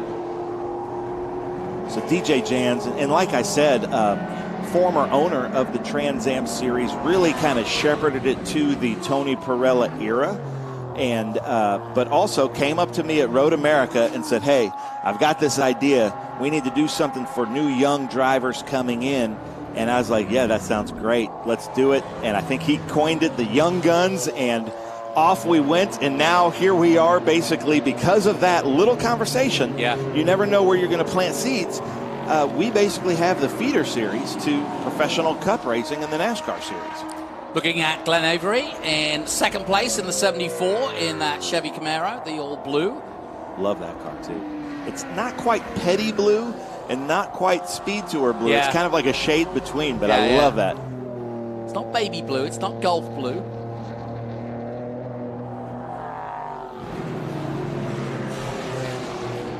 Well, as expected, the field has spread dramatically out, some 50 seconds spreading across this entire field. You can see the heat haze now as we look down the Posey Straight, starting to warm up nicely, although I've just got to report that it's still raining pretty heavily in parts of Connecticut right now. Yeah, we had tornadoes pass through my area in Chelsea. Our grid chief, she had tornadoes come right through her town. Everybody's okay that she knows, but some really rough tornadoes last night. So there's Zisa there, Ray Zisa in the yellow Corvette, and then Renee Tercilla just ahead, having a great battle with Lombardo there in that Ronald Lombardo and that other Ford Mustang Boss 302. Yeah, they're pretty evenly yoked, aren't they? Yeah. So 16 seconds the gap at the front, so he's controlling this nicely, but he's off into the distance. Avery still second, Hosek still third, so no change at the front. Busch still fourth, and Scott in fifth. I love that 808 and Heartbreaks car. That is a great car. That's another one you'd expect to see at the Nürburgring, isn't it? Yeah. With the he's spinning. Oh no! And that's very wet no. there. That could easily. You could see he actually sped up into that. I'm not sure they're going to call that. That was a pretty hard impact, so I'm sure we're going to go to double yellow unless the driver can acknowledge to the corner workers he's okay. He's not technically necessarily in a high impact zone. He just kind of overcorrected and spun, but it looks like they're slowing down to a double yellow pace here. Yeah, and I think they could clear him away fairly quickly. He may still be under his own power, but he just, like you say, as soon as he hit the grass, he took off. I'm not seeing double yellows, but talk about commentator's curse. I just, talked about the Kanye West album 808 and Heartbreak, and he's having some heartbreak there into that tire wall.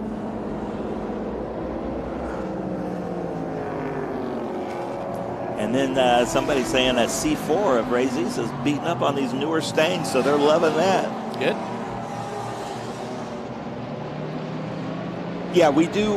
We've got a question here. We do have to update to modern safety features, and they're required to wear Hans devices, window nets, full roll cage, things like that, just to keep them safe. But other than that, the cars are generally supposed to race as they were run. But in the case of that, like Group 6 Porsche and the number 85 of Jim Scott, once he added that rear wing or did things that aren't period correct, then they move up to Group 12. Okay, good knowledge. And here is that Zero, that BMW of Tim Hannon, 325i. Yeah. Is that an E36, E46? Which era of BMW? I think that's a 36. So they have put the double yellow out. Just looking out of the window of the tower. That's understandable. Abel Fox is saying, who is getting the black flag? I'm not sure. I'm just checking that now myself. I read that, and somebody is. But I think the white flag is now coming out, so it's kind of going to be, white flag is out. So this is going to finish, I think, under caution. But we had a good run. Yeah. So Busch made it all the way up to fourth. Yeah, and Washai in that Corvette did a good job, up to sixth. So some good little battles and some good little movement. I like the system. They've got both the flags and then they've got the digital. Yeah, the Flagtronics boards. Flagtronic boards, yeah. And that, by the way, huge. Yeah, I mean, that's what some people need to realize. It is historic racing, but we use the Flagtronic system that we use, of course, at Trans-Am. They've already cleared the Porsche. Yeah, I think he's got it going again. And somebody just came down here into the grass. Not sure what's going on. It looks like that black Corvette, or was that the Aston Martin that came down into the grass? I'm sure. The track has, I got to give it up for Greenwich. I forget the name of the dealership. Greenwich Motors, is it? I believe so, but they've provided the track with that beautiful McLaren, that beautiful Aston Martin. We got to talk about that 711 of Michael Jacobellis. We haven't seen that Porsche 911. Miller Motorsports. Oh, but the lights are going to come out. The lights are going to be out this time.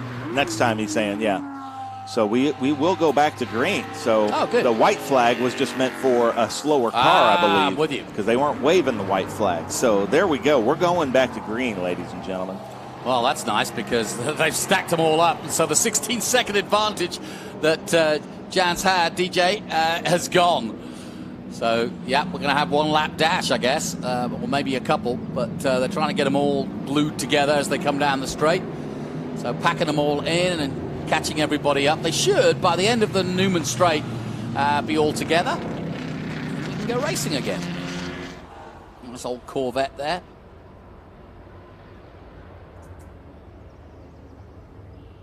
So I believe Todd Pajonas was able to go out in the 808 under his own power and just came in this first door here. And we appreciate that because, you know, if not, we might have been under double yellow for a few more laps. You have to get a truck just out kind then, of opening it up for some more racing. So we do appreciate that. Sorry for your luck. That really stinks. What a beautiful car. But it didn't look like you hit that hard, Todd, so hopefully you'll be able to get out for the afternoon race. Yeah, exactly. But if not, you can bring your cup car because he's been running a cup car here with us this weekend in International GT. Not sure what happened to our friend Jen Kerpata, but I think well, she told me she did actually come up and introduce herself. So to be fair, she's a bit worried about the weather in the 93. She'd never run Lime Rock. Yeah. She's never run in the wet in Trans-Am. So I kind of think she's got other things on her mind. I can understand that. Quite rightly. That. She is from this part of the world, so she wants to go well.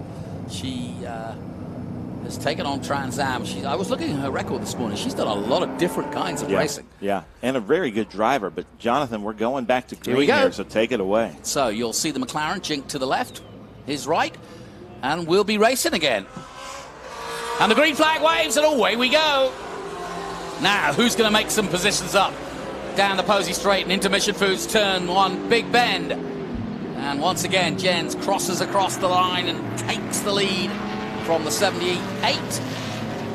You know, that brought a smile on my face. I haven't heard you say, and the green flag's out and away we go. I've missed that. Oh. You know, that's just kind of your thing. It is my thing. And, it brings a smile to my face. We haven't been able to do this here in a while, so it's I've missed you. Yeah, I've been doing it a long time, that one. Even Crofty uses it, but I'm older than Crofty, so I'll claim it away. So now we've got cars. That blue Camaro is in second place, but he's got a lot of lap traffic to contend with. Jack Bush in that Jaguar, but not the open cockpit Jaguar, is in fourth place, and then Hosick in that black Corvette is in third place. But then they're contending with a lot of lap traffic. So that Camaro is in second, and then we should see Hosick in that black Corvette Z06. Ben, you'll appreciate this. Abel Fox says, this is a crazy, awesome, and completely random collection of cars. Yeah. And he's right. Yeah, we've got some 60s cars, early 60s cars, and then super modern. Penelope pit stop. Yeah, she could be out there right now. Take a pick. I think she'd be in one of those Jaguars, Penelope. So I'm hearing that we've got the car 6-1. Oh, of Jack Bush. I haven't seen it, but I've heard that it hit the wall. But it was the XKE that went right. It was just in, so not this one. The open cockpit one. Right. So it must have hit at the downhill. Yeah. Because there's Hosick, so he should be in this group right here, and he is not. Jans has already extended his lead to 5 seconds, and double the rest yellow. of the field. Double yellows again. Oh, really? Yeah. Yeah, I can see it now. They're all slowing it down. The marshals just waving down and saying, hey, slow it down. And 4 minutes left in this one, so let's see if they get him cleared up. We'll either have a one-lap sprint or we'll finish under caution. It's pretty windy out there. The wind's starting to pick up again, and I've got a feeling that we may see some more rain before the day is out, because when you start to see the wind picking up, it usually tells you that something's coming.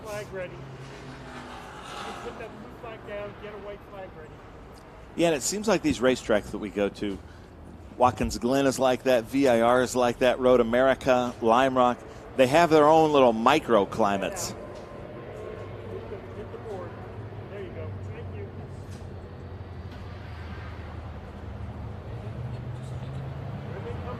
So back behind that McLaren, I don't know if we're going to get back to going. But ladies and gentlemen, let's just give some credit to this Lime Rock crowd here. You can see a lot of the campers left because yesterday the weather was looking like it was going to be terrible. Yeah, you wouldn't today. want to be in a tent out there right now, would you? But the fact that all of these people stuck around to watch their homeboy. Look at the water to the left there. I mean, I know that is a regular river, but you can see how it's spread out. It's way bigger than normal.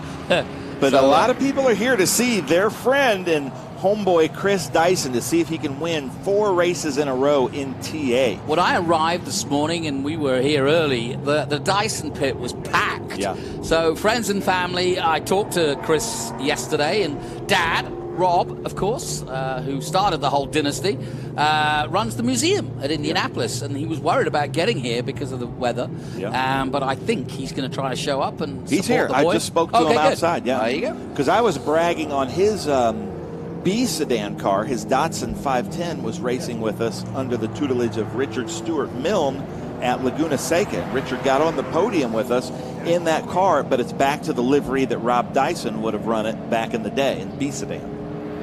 And Rob was, of course, very excited to hear that. Any drivers love to know that they're old cars because it's like an old love. Now, if you're looking at the shame, so I am, as we see the finish, that building, which we're actually in at the moment, has been renamed this weekend. If you weren't with us yesterday, the great Skip Barber was honoured with the name of the tower. So from here on in, it will be known as the Skip Barber Tower. And of course, 2024 is now the year of Skip, as they remember his somewhat 5 decades of both racing all the way to the top of Formula One and the school he started back in 1975 that so many people have taken part in. I had him yesterday, and a question I've always wanted to ask him, I've heard it answered several different ways, but I love the Seinfeld show, the sitcom. Jerry Seinfeld, big car person. I quote Seinfeld on here all the time. But for like 3 or 4 seasons, there was a Skip Barber sticker on Jerry Seinfeld's refrigerator in the show. You can see it so prominently. That's so funny. I'm going to give you another story. David Jans then with DJ Jans with the win in the Mustang. The Chevy Camaro of Glenn Avery in second. Martin Hosek in third. Jim Scott. Travis Washai got up to fifth in the end. Ray Zizza in sixth. And then Cesaroli in seventh. Tassila eighth. Lombardo ninth. And Victor Corda in 10th. Yeah, funny you should say that. My business partners, we look further down, Shea, Bowder, Jacobelis, and Hannon, then John Ogle. Mendel, I don't think, finished, lap down, and Chris Boutillier in 17th, Jack Bush in 18th, and Todd Pajanos in 19th. So, plenty to look at there, a real eclectic group of cars. That's the best way I can describe it, but a lot of fun as the sun shines here at Lime Rock. Let's take a look at the highlights then, and we got off to a cracking start, and DJ Jans was off into the distance very quickly in that beautifully prepared Mustang. We got the Donovan Jaguars out there. We even had the TDI, the Volkswagen out there, GTI, and that beautiful Martini 808. There's your leader, and he just sided his way through in the Mustang, and of course there was a safety car, so that all came to naught. Good work by the 74 of Glenn Avery, holding on to second place. And some good battle between the Mustangs as well. BMW versus Jaguar. Quite different cars, as you can imagine. And that's how it finished. Jans, Avery, and Hosek, your top 3. Yeah, my business partner is a huge Seinfeld fan. Took the Skip Barber School, got the plaque on the wall, and he was the one that told me, watch Jerry Seinfeld, watch the fridge. It's got a Skip Barber sticker. It's awesome. I mean, you'd pay millions of dollars back in the day to have that kind of branding. And he's thought about it. Yeah. So leave us a comment. What was your favorite Seinfeld episode? I'm seeing man hands on there right now.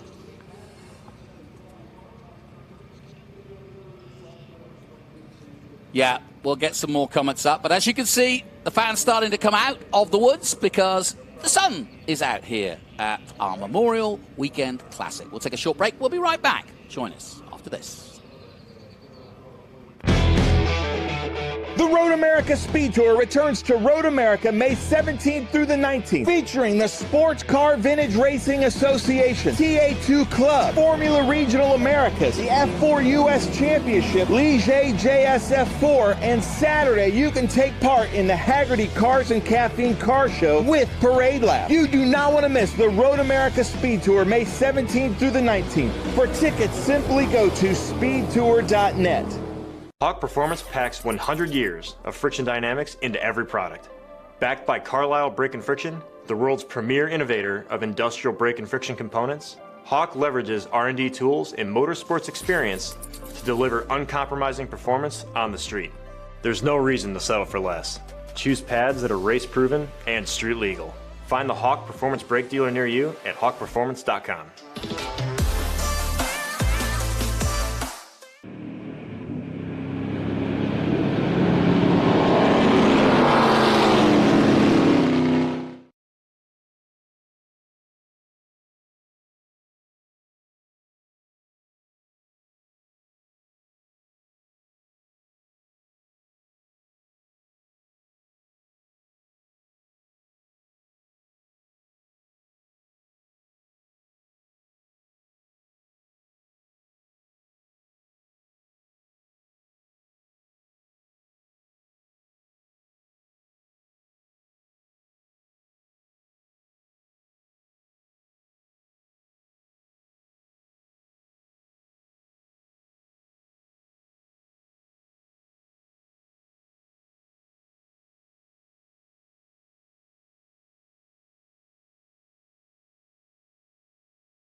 You've got a business to run, big and heavy products to ship, and customers who need them now.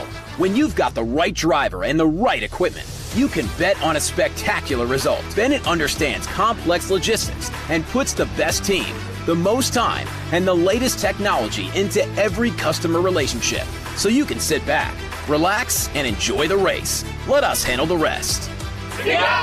Together, we can move anything. Taking on the challenge, moving ahead. It's about going further, faster. At Customers Bank, we know that great things happen when you combine the best of technology with a deeply human touch. So we offer a wide range of personal, small business, and commercial banking solutions with outstanding personal service, giving you the edge you need to take on tomorrow.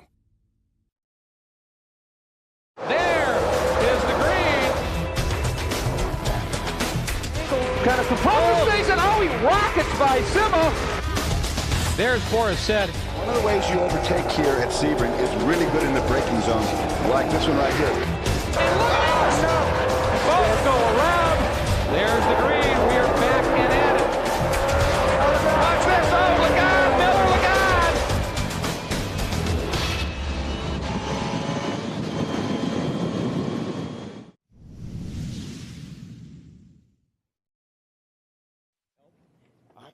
Come on now. Hey everyone! Welcome to Lime Rock! It's Memorial Weekend, the classic that is always here at Lime Rock. As you can see, the crowd are revved up, we're revved up. It's TransAm presented by Pirelli, round 4 of the championship. And I tell you what a championship we've got.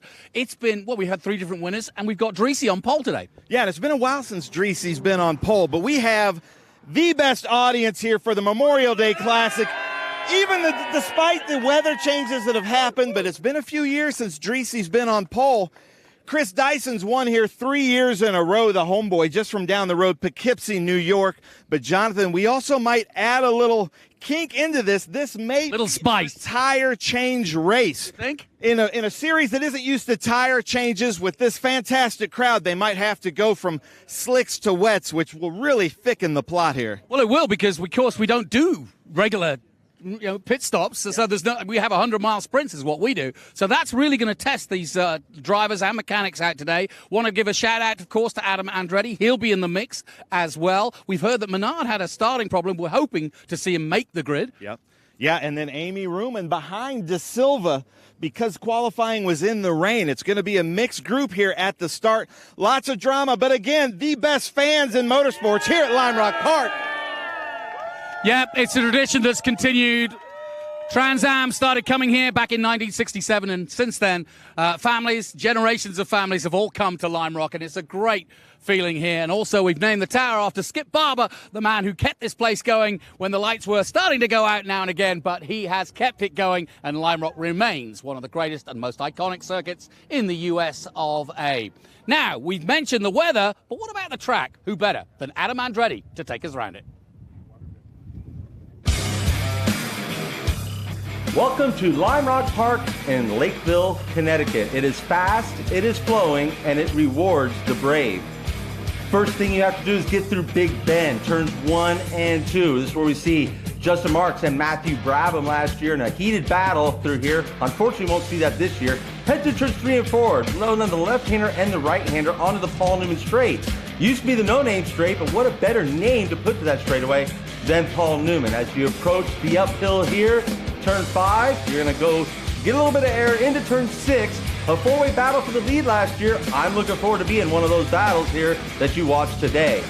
Big Bend sends us into the Bennett Bridge Hall downhill turn 7, where last year we saw David Paterick and Amy Ruman, the two-time champ, go at it. Down the front straightaway to complete your lap here at the park.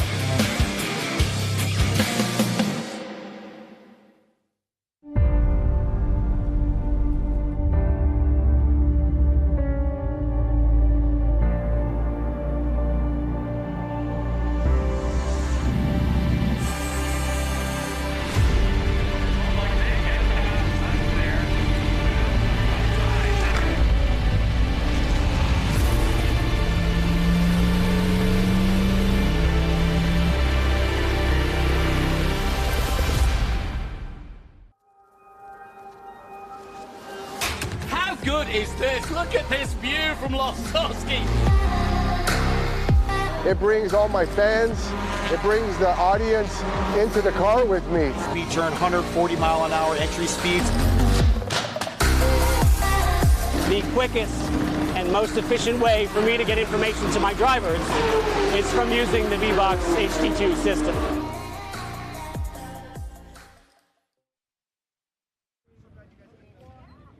Well, ladies and gentlemen, here we are, the fan walk here at Lime Rock Park for the Memorial Day Classic with TA, XGT, SGT, GT. This is going to be a crazy race. As Jonathan and I were talking about it, you can see the clouds are moving in. We qualified in a pretty heavy rain. Then it cleared up. But that did not diminish the spirits of this crowd. Look at this crowd here with threatening weather, but they're still here. The best crowd in motorsports here for the Memorial Day Classic. And then starting pole here for the first time in just a few seasons is Tommy Dreese. So Dreese, this has got to feel really good at a track where pole just is so important. Yeah, you know, definitely track position's important. We had a great run in the rain. Dyson was, I think, 300ths. The whole field's close, and thanks to all the fans here, and you know, thank you to all the people who sacrificed their lives that we can all do this and everything we do in America. Love you all. Nice, nice. I love it. Tommy Dreese starting first. Now, Brandy and Kevin. Where's Brandy and Kevin? I just spoke to Brandy. Come on over here. We got to talk to you guys, too. But we're coming over here now to Chris Dyson and the Dyson crew. I don't see Chris, but we've got Rob Dyson here. Rob Dyson, you know, a legend here at Lime Rock. I know you had to be at Indy yesterday, the curator of the Indy Museum, so glad you're here with us. Chris has won here 3 years in a row. So you, as a longtime race driver, what's going through his head and what are you telling him? Repeat. Repeat. You know, this is going to be an interesting race because, you know, you got great competitors. Tommy did a great job in qualifying under, you know, rain around this place makes it a lot different. And so that I think you're going to see some terrific racing. I think the other thing is that the fans are going to see a lot of really high speed. And around this place, the climate can change so quickly that you never know. You could get a sprinkle or you get a downpour that may just show up.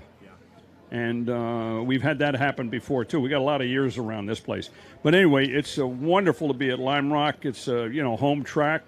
Great to be here and looking forward to the event. Nice. I love it. Rob Dyson there, racing legend. But let's talk to some fans here. We've got Brandy and Kevin all the way from, Torrington, Connecticut, but long-time TransAm faithful. So what are you seeing in this race with the weather coming? How would you call it? It's always tricky with the weather at Lime Rock, but it's always amazing. So it doesn't matter who's up in front. You never know who's going to end up finishing the race. All right, Kevin, let me put you on the spot. Who are you putting on the top step at the end of this race? I like Adam Andretti, so I'm rooting for him. Nice. I love it. I love it. Well, there you go. We've got some great fans here. Brandy and Kevin, thank you so much for coming out.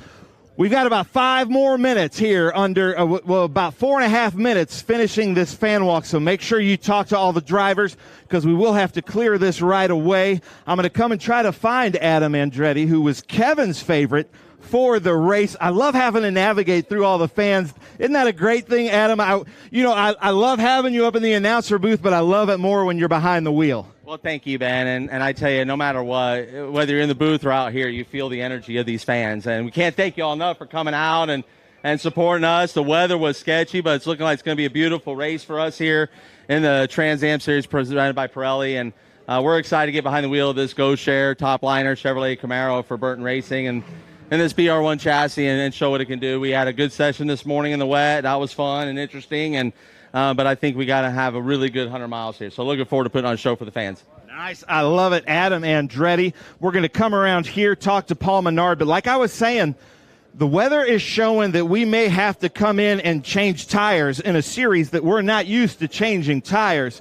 So I'm sure Paul Menard's crew have their Master Force tools ready to change these tires. And then the car didn't start at Grid, but you made it. Are you excited to be at Lime Rock and race for the first time? You know, there's a few races that are a few racetracks I've never been to that are on the bucket list. And I checked one off at Sebring a few years ago. Lime Rock I'm checking off this weekend. So I always heard the race fans are great up here, and you know, they did not lie. The good crowd, awesome crowd. Little bull ring racetrack. It's short track road racing. So it's going to be fun. We'll chase the weather and got dries on. Hopefully it stays that way, and we'll see how it goes. Now, somebody that's raced in the top series with NASCAR, and you've seen some great fans and huge crowds, but this crowd here at Lime Rock Park is pretty unmatched, isn't it? It's crazy. I mean, I came in on Friday afternoon, and you know, even on a Friday, it was packed. Obviously, Saturday was packed, and yeah, the race fans turn out. I've raced a bunch in New Hampshire and New York, Pocono, Pennsylvania. So, you know, the Northeastern fans are some of the best in the country, hands down, and they showed it today. Nice. I love it. Well, there we go. Paul Menard. Then here's kind of a throw a wrench in it. We've got Joey DeSilva here in this Supra, the GT car. I don't know what happened out there, but, man, you must have done really well in the wet having this Toyota Supra up here in the GT ahead of a TA car. That's got to feel really good. Yeah, it feels amazing. I mean, this is my home track. I've been here more times than I can count. So I just hope I can make everybody proud and get a Toyota on the podium today. First place. Nice. And you know where the grip is in the wet then? Oh, yeah, of course, yes. Nice. I love it. Well, Joey DeSilva in the Supra, ladies and gentlemen. Then I come back here to two-time Trans-Am champion Amy Ruman. Amy Ruman, you've had some good races here at Lime Rock Park, but with the mixed conditions, what's your strategy? I think we'll just be patient. I'm hoping it stays dry, and I think it will. Might see a little wet right at the end, but I don't think it'll warrant enough to change tires, I hope. So, you know, we just try to keep it clean this morning in the qualifier, stay off the fence, and some of these guys have a little bit more rain experience than I do. So we'll be there. If it stays dry, we'll be there at the end. Nice. Well, Amy Ruman, good luck out there. Chris Coffey leading us in GT. Then David Hampton coming all the way from Bend, Oregon. He's leading us in GT in the Western Championship, but you thought you'd try your hand here in the National Championship. I'm going to give these guys all I got today. This baby is going to go as hard as it can till the wheels come off. So we're coming for everybody. Nice. I love it. David Hampton. Then we have Jen Kerpata here from the Northeast, but this is Jen Kerpata here in the SGT car. Jen, what's your strategy? Let it rip, pretty much. Just keep it on track, let it rip, and do the best we can. Nice. Let her rip, she says. Well, how about that, ladies and gentlemen? Make sure you check out the number 93, Jen Kerpata. But, Jonathan, I'm going to send it back up to you. Great stuff, Ben, as always. And, yeah, I met Jen for the first time today, so good luck to her.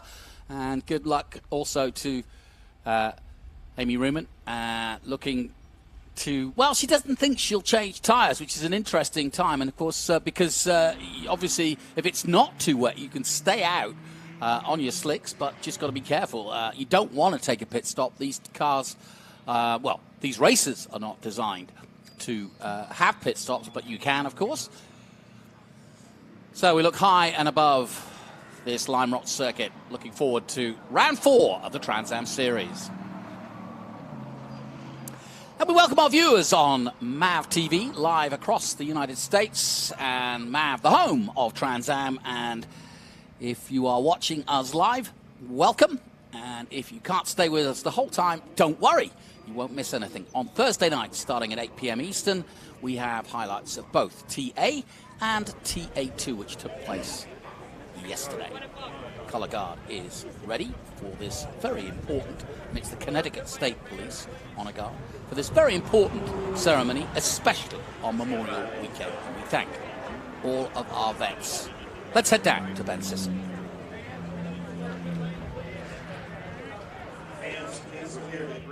And ladies and gentlemen, it is my honor to introduce the Connecticut State Police Honor Guard here to present the colors for the Memorial Day Classic.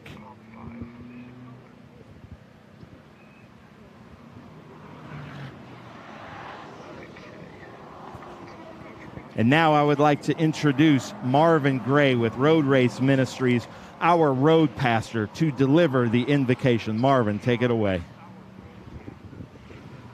You remove your caps, please. Bow your heads. Lord, we thank you for the opportunity to be here today at this heritage track for TransAm. What a history that's here, and what a beautiful, beautiful area. Thank you for being here.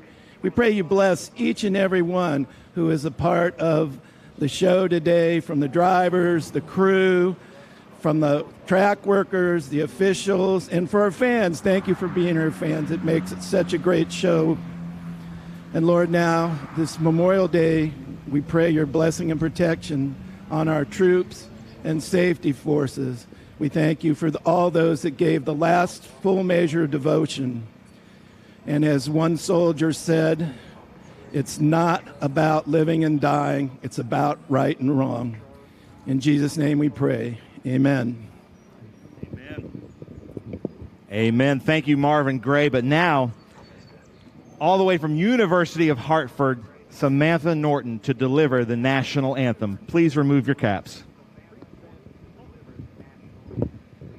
Oh, say, can you see by the dawn's early light what so proudly we held at the twilight's last gleaming, whose broad stripes and bright stars through the perilous fight o'er the ramparts we watched were so gallantly streaming, and the rocket's red glare, the bombs bursting in air, gave proof through the night that our flag was still there. Oh, say, does that star-spangled banner yet wave o'er the land of the free and the home of the brave?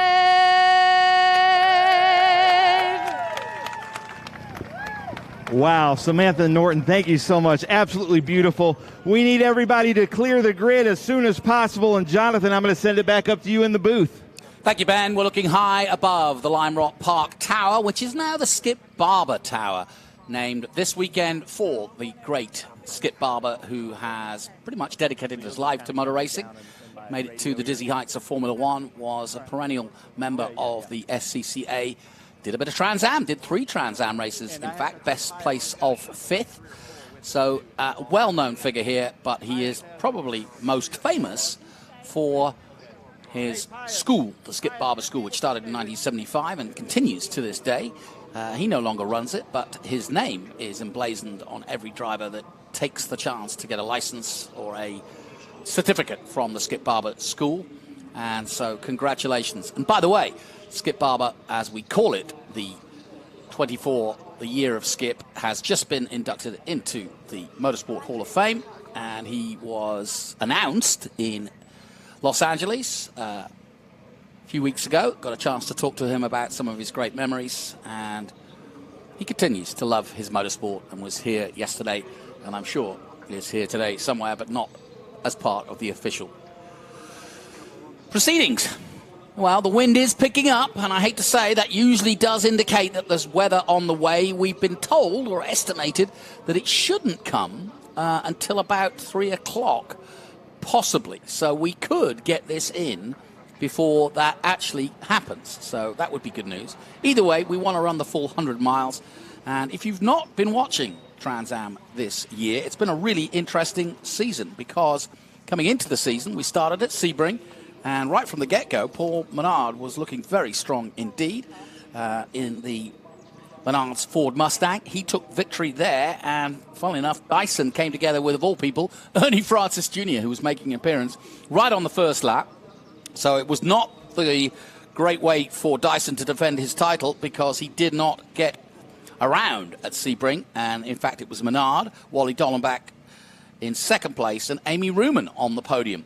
Tommy Dreese in fourth. Then we went on to Michelin Road Atlanta in March, and it was Adam Andretti in the all-new Burton car, and a big day for the team and a big day for Adam. It was his birthday that day, but he took it home in style. He had a mechanical issue towards the end of the race, so he was holding off Chris Dyson as they vied for the win. Dyson did take second place, and Keith Grant rounded out the podium. Then we moved on to NOLA in April for round 3, and in round 3, Chris Dyson finally got on the board as a winner. Perfect timing, because, of course, this is his home race, so he's in winning ways at the moment. Paul Menard was second, and Tommy Dreese was on the podium, his first podium of the year. Also, Kaylee Bryson got her first Trans Am win that weekend, so she'll be out there again, but bags of confidence now. And just a reminder, it is Tommy Dreese on the pole. The qualifying took place in the wet, and so not an easy time for anybody. 57.8 by Tommy Dreese, but as you can say, 57.9 for Chris Dyson. So absolutely nothing. Remember, 4 different categories of racing in this one. We have the TA, that's the top guys, the fastest guys in there, 850 brake horsepower, tubular frame, silhouette cars. And then we go down to production, and in XGT, we have Danny Lowry and Ricky Sanders taking each on in their AM GT3s. We saw Jen Krapata just a moment ago. She is also going to be racing in SGT up against the championship leader, Richard Forsyth, and she's out-qualified him. And then in GT, a great job done by the local man, Joey De Silva, in pole. Let's head down once again to Ben Sissel.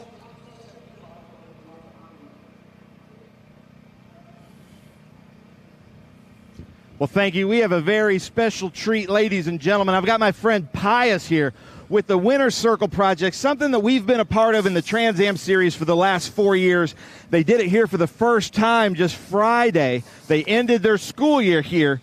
Unbelievable. But, ladies and gentlemen, let me introduce Pius. And, Pius, tell us about the Winner's Circle Project. Well, the Winner's Circle Project, Ben, is a project-based learning racing educational program. So over the course of a year, kids are building a real Factory 5 MK Cobra, and then they get to market it. They get to do the visual communications and all of the mental health aspects that we added to it to make sure that they have the mindset of a winner. So it's been a blessing for us to be here in the Dutchess County, and we also have 2 schools in Tioga County. And so we did 5 this year. Next year, it's 6. And ladies and gentlemen, let me just say from personal experience, as somebody that wasn't a great student myself, but I loved auto shop and I loved my band classes. And those were things that kind of gave me direction throughout school. And I feel like that's what you're doing. You're teaching a trade and the vocational arts to these kids. And the kids that don't fit into the normal STEM work, I feel like this is where they can find a purpose. You're absolutely correct. I mean, we're trying to give opportunities in real life lessons that you could be able to apply when you get into the job, right?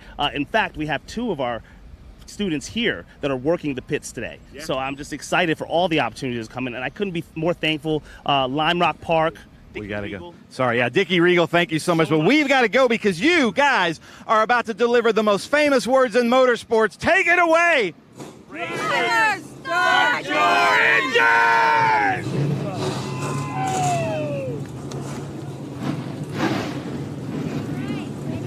Sorry about that. That's okay. I'm getting a countdown in my head.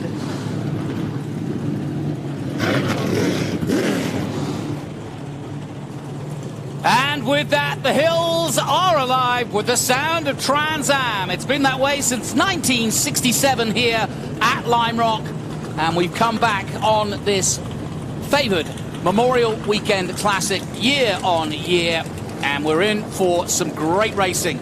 Yes, there is inclement weather in the distance, but it won't worry us for now. And in fact, it just adds a little spice of the possibility. Because as Ben mentioned, we're not used to doing pit stops. This is a 100-mile sprint. And there's been some really great stories in all of the categories. Chris Coffey, for example, has won every race in that Maserati so far in GT. The man from Texas. And he's planning to do exactly that again, I'm sure. Kaylee Bryson, her first win last time out at NOLA.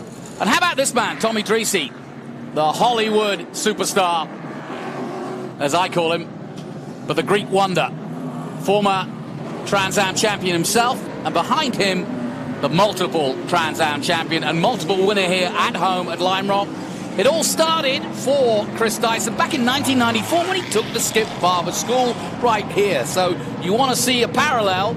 Well, that's exactly how it works. You come here with no real knowledge. Of course, Rob, his dad, was a famous racing driver, so he had a bit of knowledge, did Chris. But he, like so many other great drivers, cut his teeth here at Lime Rock at the Skip Barber School, as did, I may add, Joseph Newgarden, who is a double back-to-back winner of the Indy 500, did it last night in style over Pato O'Ward. So, yes, you too could come and join Skip Barber's school and be the next big thing. Here's the championship for Chris Dyson, second at the moment on 262. It's a slight gap, that's all. Best finish, obviously, last time out. And, yeah, once Mr. Dyson starts winning, there's usually no stopping him. But only 8 points between him and Menard, so an important race. And I just hope that that stalling problem that he had does not affect him again. I don't think it will, but we'll see. And then just 14 points between Dyson and Andretti in third position. Tommy Dreese, 6 points behind him.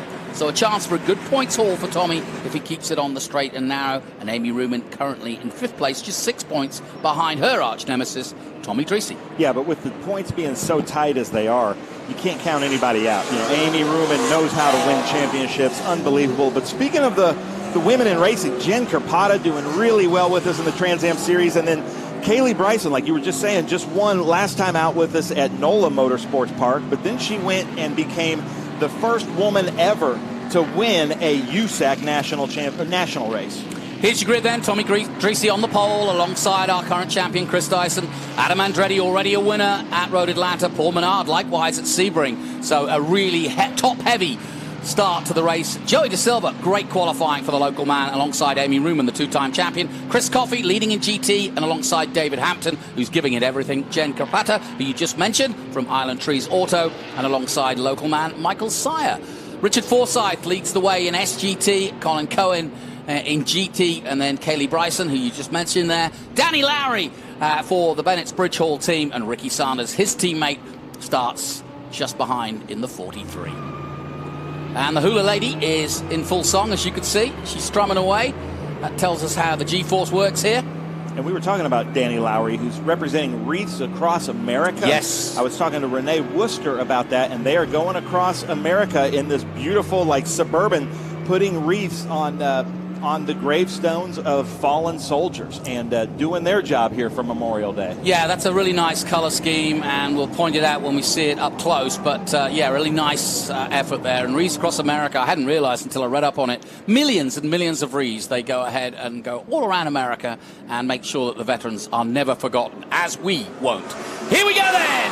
Dreese heads away, takes the green flag, and heads down to the Mission Foods Big Ben for the first time. Dyson tries to go around the outside. On the inside is the 17, and Dyson's gone round! Oh no, the ignominy, the irony, the absolute misfortune, and the unbelievable factor that so rarely do we see Chris Dyson either make a mistake or get into trouble in any way, shape or form, especially here at Lime Rock, has spun round. And so he's won here the last 3 years in a row. I know. He's trying to get it refired as Amy Ruman goes offline there. And here we go. Hopefully we're going to be able to see a little bit of that, but that is totally unlike Chris Dyson. Meanwhile, Dreese's away. Andretti follows him. Menard a distant third, but it's going to be between these three now. But there was a big moment for Chris Dyson. And I wonder, I don't know, cold tires potentially? I don't know. But it was a rare mistake because no one else was seemingly involved. Ooh, that's not a good look. That's flapping away there. Tommy Dreese's car. And look at this! Andretti side by side at the Mission Foods turn one. And he's going to try to go the long way as Andretti. He knows this track all too well, and if he keeps his foot in, he should get past, but he can't. He's been blocked by Dreese. Great start to this one. Dreese and Andretti going head-to-head here at the front, and Menard now catching in 32 seconds behind. Meanwhile, right at the back is Dyson's got it all to do. Yeah, so now Dyson's got to run through all this mixed group traffic through Lime Rock Park, where it is very difficult to overtake anybody, just a few passing zones. But, man, this is the fight to watch here, Jonathan, with Andretti and Dreese. Well, they know each other very well. They've got a lot of respect for each other. They've driven against each other many, many a time. Andretti, of course, has won in every kind of mark there is in Trans-Am and loving this new Burton chassis. So we're kind of seeing the old versus the new here, because the regular chassis that Dreese's going against this Burton, now very much tried and tested, having won at Road Atlanta. But, yeah, you could see that Adam has got his tail up. Adam is in the faster car. You can see it down the main straight, and he's got a little bit more nimbleness there through the left-hander. But this is a very difficult circuit to pass, and Dreese can make that car very, very wide. Here he comes down the Paul Newman straight, and Menard is catching, and I think Andretti thinks to himself, right, I need to get past Dreese as soon as possible, because Menard is coming and coming fast as they head over the Cube 3 Architecture West Bend and down towards the Bennett's Bridge Hall, downhill. Beautiful shots on board as we fly into 7 with our leader, Tommy Dreese, who just gets a wiggle on there, and Menard is right with him, the championship leader. It's a three-way battle at the front. Andretti goes to the outside, Menard will go with him. Dreese's going to have to try to defend, but he's not got an easy job to do with these two on his tail, but he does hold them off for now. Now this battle, what's happening is Dreese is in the lead, but looks like he doesn't have the faster car, and that's bringing Paul Menard now to a 3-car battle. And Andretti, if Andretti can get by Dreese, I think he might take off. But with Dreese keeping both of them, that's going to bring Menard right back up to the back of him. Yeah, this is the worst thing that Andretti wanted. He wanted a straight fight with Dreese, but now he's going to have to do a little bit of a jiggery-pokery, and that's exactly what he's doing, because he needed to find a spot that you don't usually overtake on to try to make the difference, and that's what Andretti's done. He is a true Andretti. We saw Marco in action last night, Michael on the pit wall, as was Mario. Gerard races. Oh, it's a racing family. And here comes Menard. So it's all going on here. Andretti leads from Dreese and Menard. More action to come. Well, I just, knowing Adam as well as I do, I kind of thought to himself, he's not going to go for the regular turn 1 because Dreese will defend there. He's going to have to do something special, and he did just that. Yeah, and you can see coming up over that uphill, Andretti's front wheels were both off of the ground about 10 to 12 inches on that little jump. And we see Menard now right behind Andretti, so this is going to be a crazy battle for the first. And we're only 5 laps in, and this is not at all what I was expecting for the first laps here at Lime Rock Park. Well, and for the local fans watching and for those fans of the Dyson Dynasty, oh, big moment for Andretti. Oh, he's got a problem. Andretti's got a puncture, maybe. Yeah, he can come into the pit lane. I don't think he's down. I don't see any tire down. It looks like he went off, and maybe he had some dirt on the tire and lost a little bit of traction. So already 3 different leaders in this race. Amazing. So down to second place. Menard's now just checked out. He's got traffic in front of him. Meanwhile, Dyson is already back up to 5th place. And we've got a long way to go, yet we've still got over 60 laps. Unbelievable here, ladies and gentlemen, if we see them coming through. So here's another look at, they come down. Yeah, he just touched the grass there. He was very lucky boy then. So was Lake, my mate. That'll have woken him up. Wow, big moment for Andretti. Yeah, and I think what happened is he was maybe looking at his mirror coming over the crest of the hill where the car gets really light and just went over just a little bit too much. And then when he recovered, he had dirt on the tires, and that brought him over again. So now it looks like he's still a faster car. And what's she's going on with? there. Yeah, she's smoking. Is that bodywork against the tire? I would presume so. Here comes Dyson though on another former champion. Yeah, she's got smoke coming out of the tires just under braking, so I think that's just rubbing on the bodywork where it's been damaged there. Well, you've missed a bit of drama while away on MAV TV because we've got a change at the front. We've got Dyson scything his way through. He's up to, 4th place already. Just got ahead of Amy Ruman, who's struggling with a car that's got a rubbing front left from a little bit of a touch at the start. Meanwhile, Menard now leads the race from Andretti and Dreese. 3 different winners, 3 different leaders already. You can see, if we can get a great shot here, the front left of Amy Ruman, right at the 23, that is coming in where the clamp is. That is coming in and hitting her Pirelli P0s, making them smoke. If she does many, many more laps like this, that's going to wear the tires down to the core. She cannot continue racing like that. They're going to have to come in. but they're probably trying to delay it to see if she can come in and fix that under the wets. So let's have another look at from down the hill, and here's Andretti, and again, that moment on the grass. I reckon you're right. He was looking in his mirrors to see where Menard was, and he was a lucky boy to escape that. But it looked like he damaged the car, but it wasn't. It was just dirt.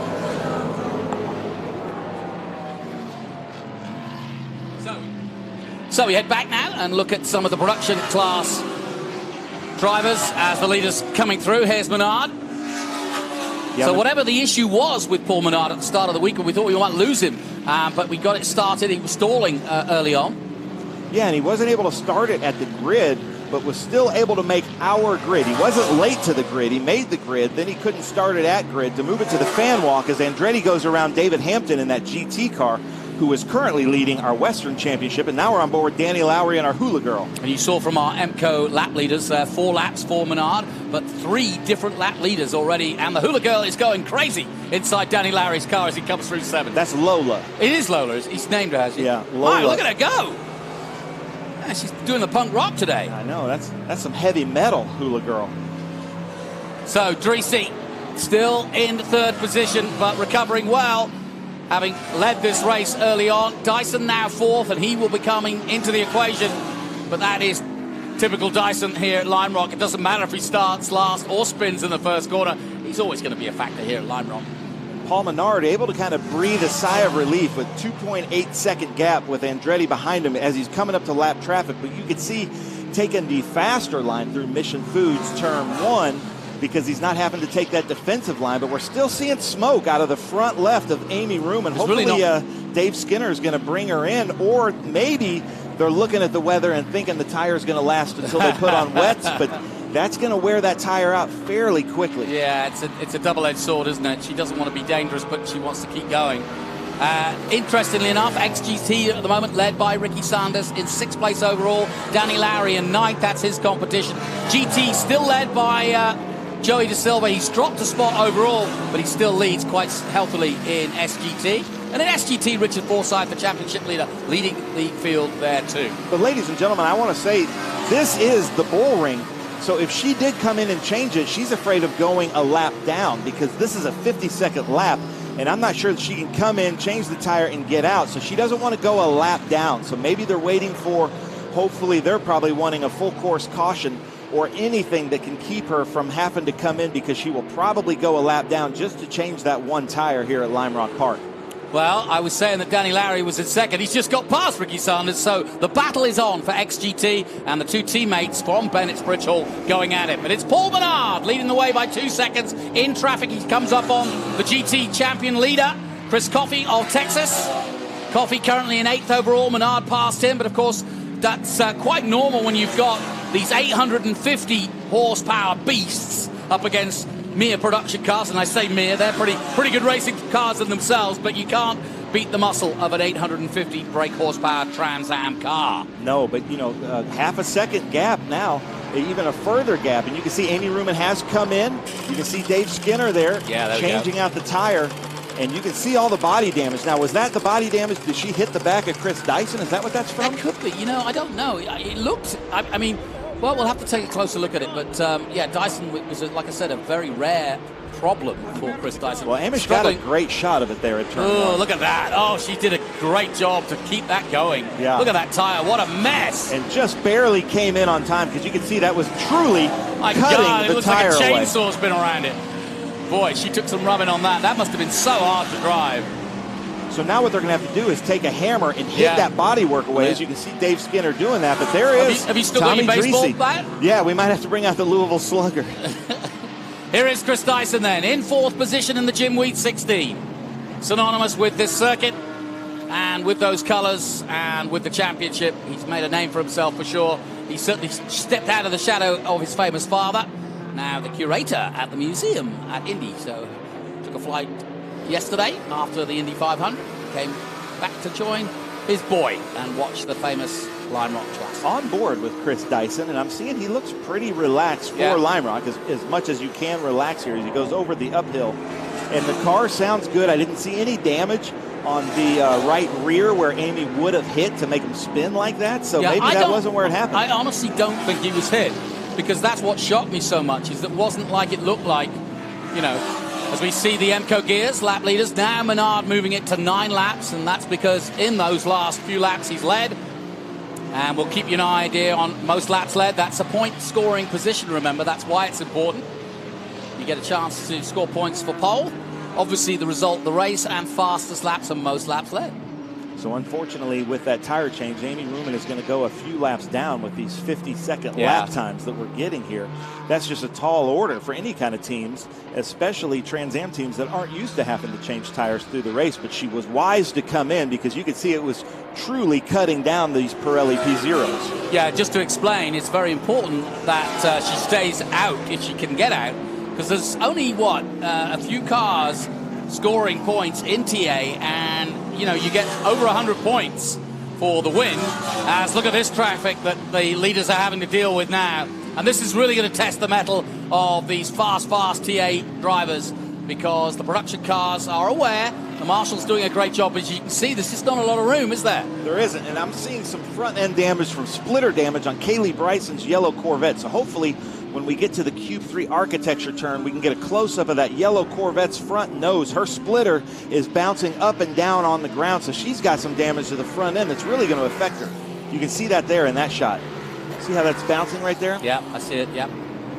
Yeah, that's not going to be comfortable, is it? No, and that's going to cause a vibration that, unless her crew can tell her that's the front splitter, keep going, she might think that's her front suspension or front tires, and that's really going to disrupt her concentration. As we watch Dyson, Andretti's just done his fastest lap of the race, a 51.3. Back on board with Chris Dyson down the Samposi straight. But Chris Dyson doing a 51 almost flat, 51.088. Yeah, so he is absolutely flying at the moment. 51, as you say, 08, very impressive.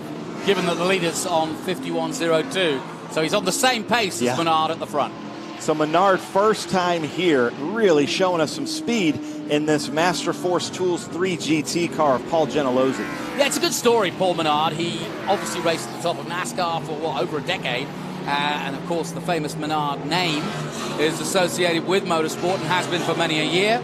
And so, he's kind of dipped in and dipped out since that time in NASCAR, and has never been a regular in TransAm, but always enjoys it when he comes here. And then this year he said, I'm doing it all. I'm coming in. And Dyson went, oh dear. Yeah, exactly. And it's so cool to see that level of competition coming through with Chris Dyson going under that Samposi bridge here at Lime Rock Park. But this is also going to be a great GT car battle. As you see the MCO lap leaders, Paul Menard, just keep clicking them away. Yeah, absolutely. Well, as this race goes on, Dyson's going to come into the picture when it comes to being competitive. And at the front, just 17 of the 68 gone. We're keeping an eye on the weather. It's still set fair for now, but the wind is blowing. That's Danny Lowry up in front of him. Danny Lowry's in an XGT car. He and Ricky Sanders opted to stay out for qualifying just because of all the rain. And they're having to move their way through the back. So the next one that Danny Lowry comes up to is Joey Da Silva. This is his local track in that Supra, but Joey's in a GT car and Danny's in an XGT car, so should be able to capture him pretty soon. So it's all going on here. Menard, Andretti, Dreesy, Dyson still coming fast in fourth. Yeah, it's going to be, a matter of laps, isn't it, before Dyson's on the case. Yeah, so that's Joey Da Silva there in that beautiful Supra. It's cool to have a Supra out here with him. I know, good-looking car, isn't it? But that's Lowry right behind him, and I misspoke, ladies and gentlemen. Ricky Sanders. Yeah, he's got by ahead of them. Yeah. Yeah. So Ricky Sanders was behind Lowry, then he got in front of him, and he's still in front of him. 5th overall, Lowry in 7th. That's the battle for XGT, and there is the man of the moment. I went down to their garage. Those two Mercedes are beautifully prepared.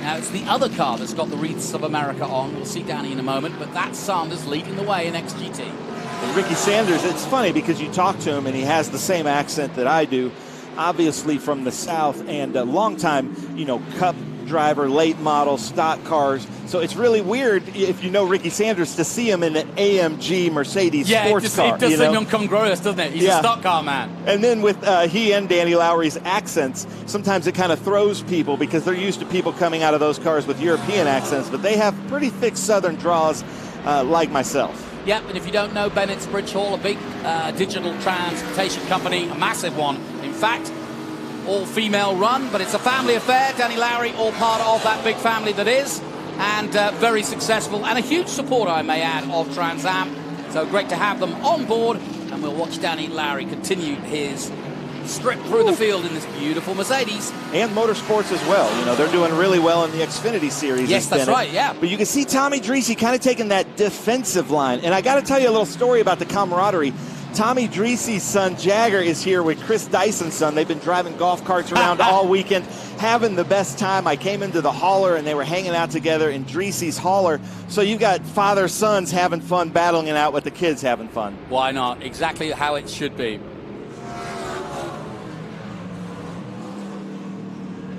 So down the Paul Newman straight they go, and Dyson now all over the back of Dreese. And in the last lap or so, you can see that Dreese's made up the difference. At the moment, the Lucas number 8 of Tommy Dreese doing all he can to hold off Dyson, but there's nothing between them. And now Andretti's all over Menard as well. So we've got two distinct battles going on here at the front between Menard and Andretti, and then this battle for third and fourth. And here comes Dyson. Can he do it?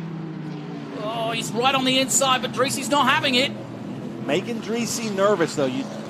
I'm sure Gary Seelitz is telling Dreese, just hold your line, keep going at speeds, because Dyson, knowing Dreese's going to want to get Dreese looking in his mirrors, wants to get him shaken up a little bit. The Rockin' Moroccan of Tommy Dreese can get shaken up a little bit, and he's going to try to do that. But like you said, Adam Andretti has now closed the gap to just a half a second with Paul Menard, so we're going to have some great racing throughout the field. You know, for those who don't know, Tommy Dreese is now managed, or effectively the team is managed by Ken Twaits, a former TA driver himself. And so I actually think that we're getting the best out of Tommy Dreese this year, simply because he hasn't got to worry about running a team and doing all of the other stuff. That's Ken's job now.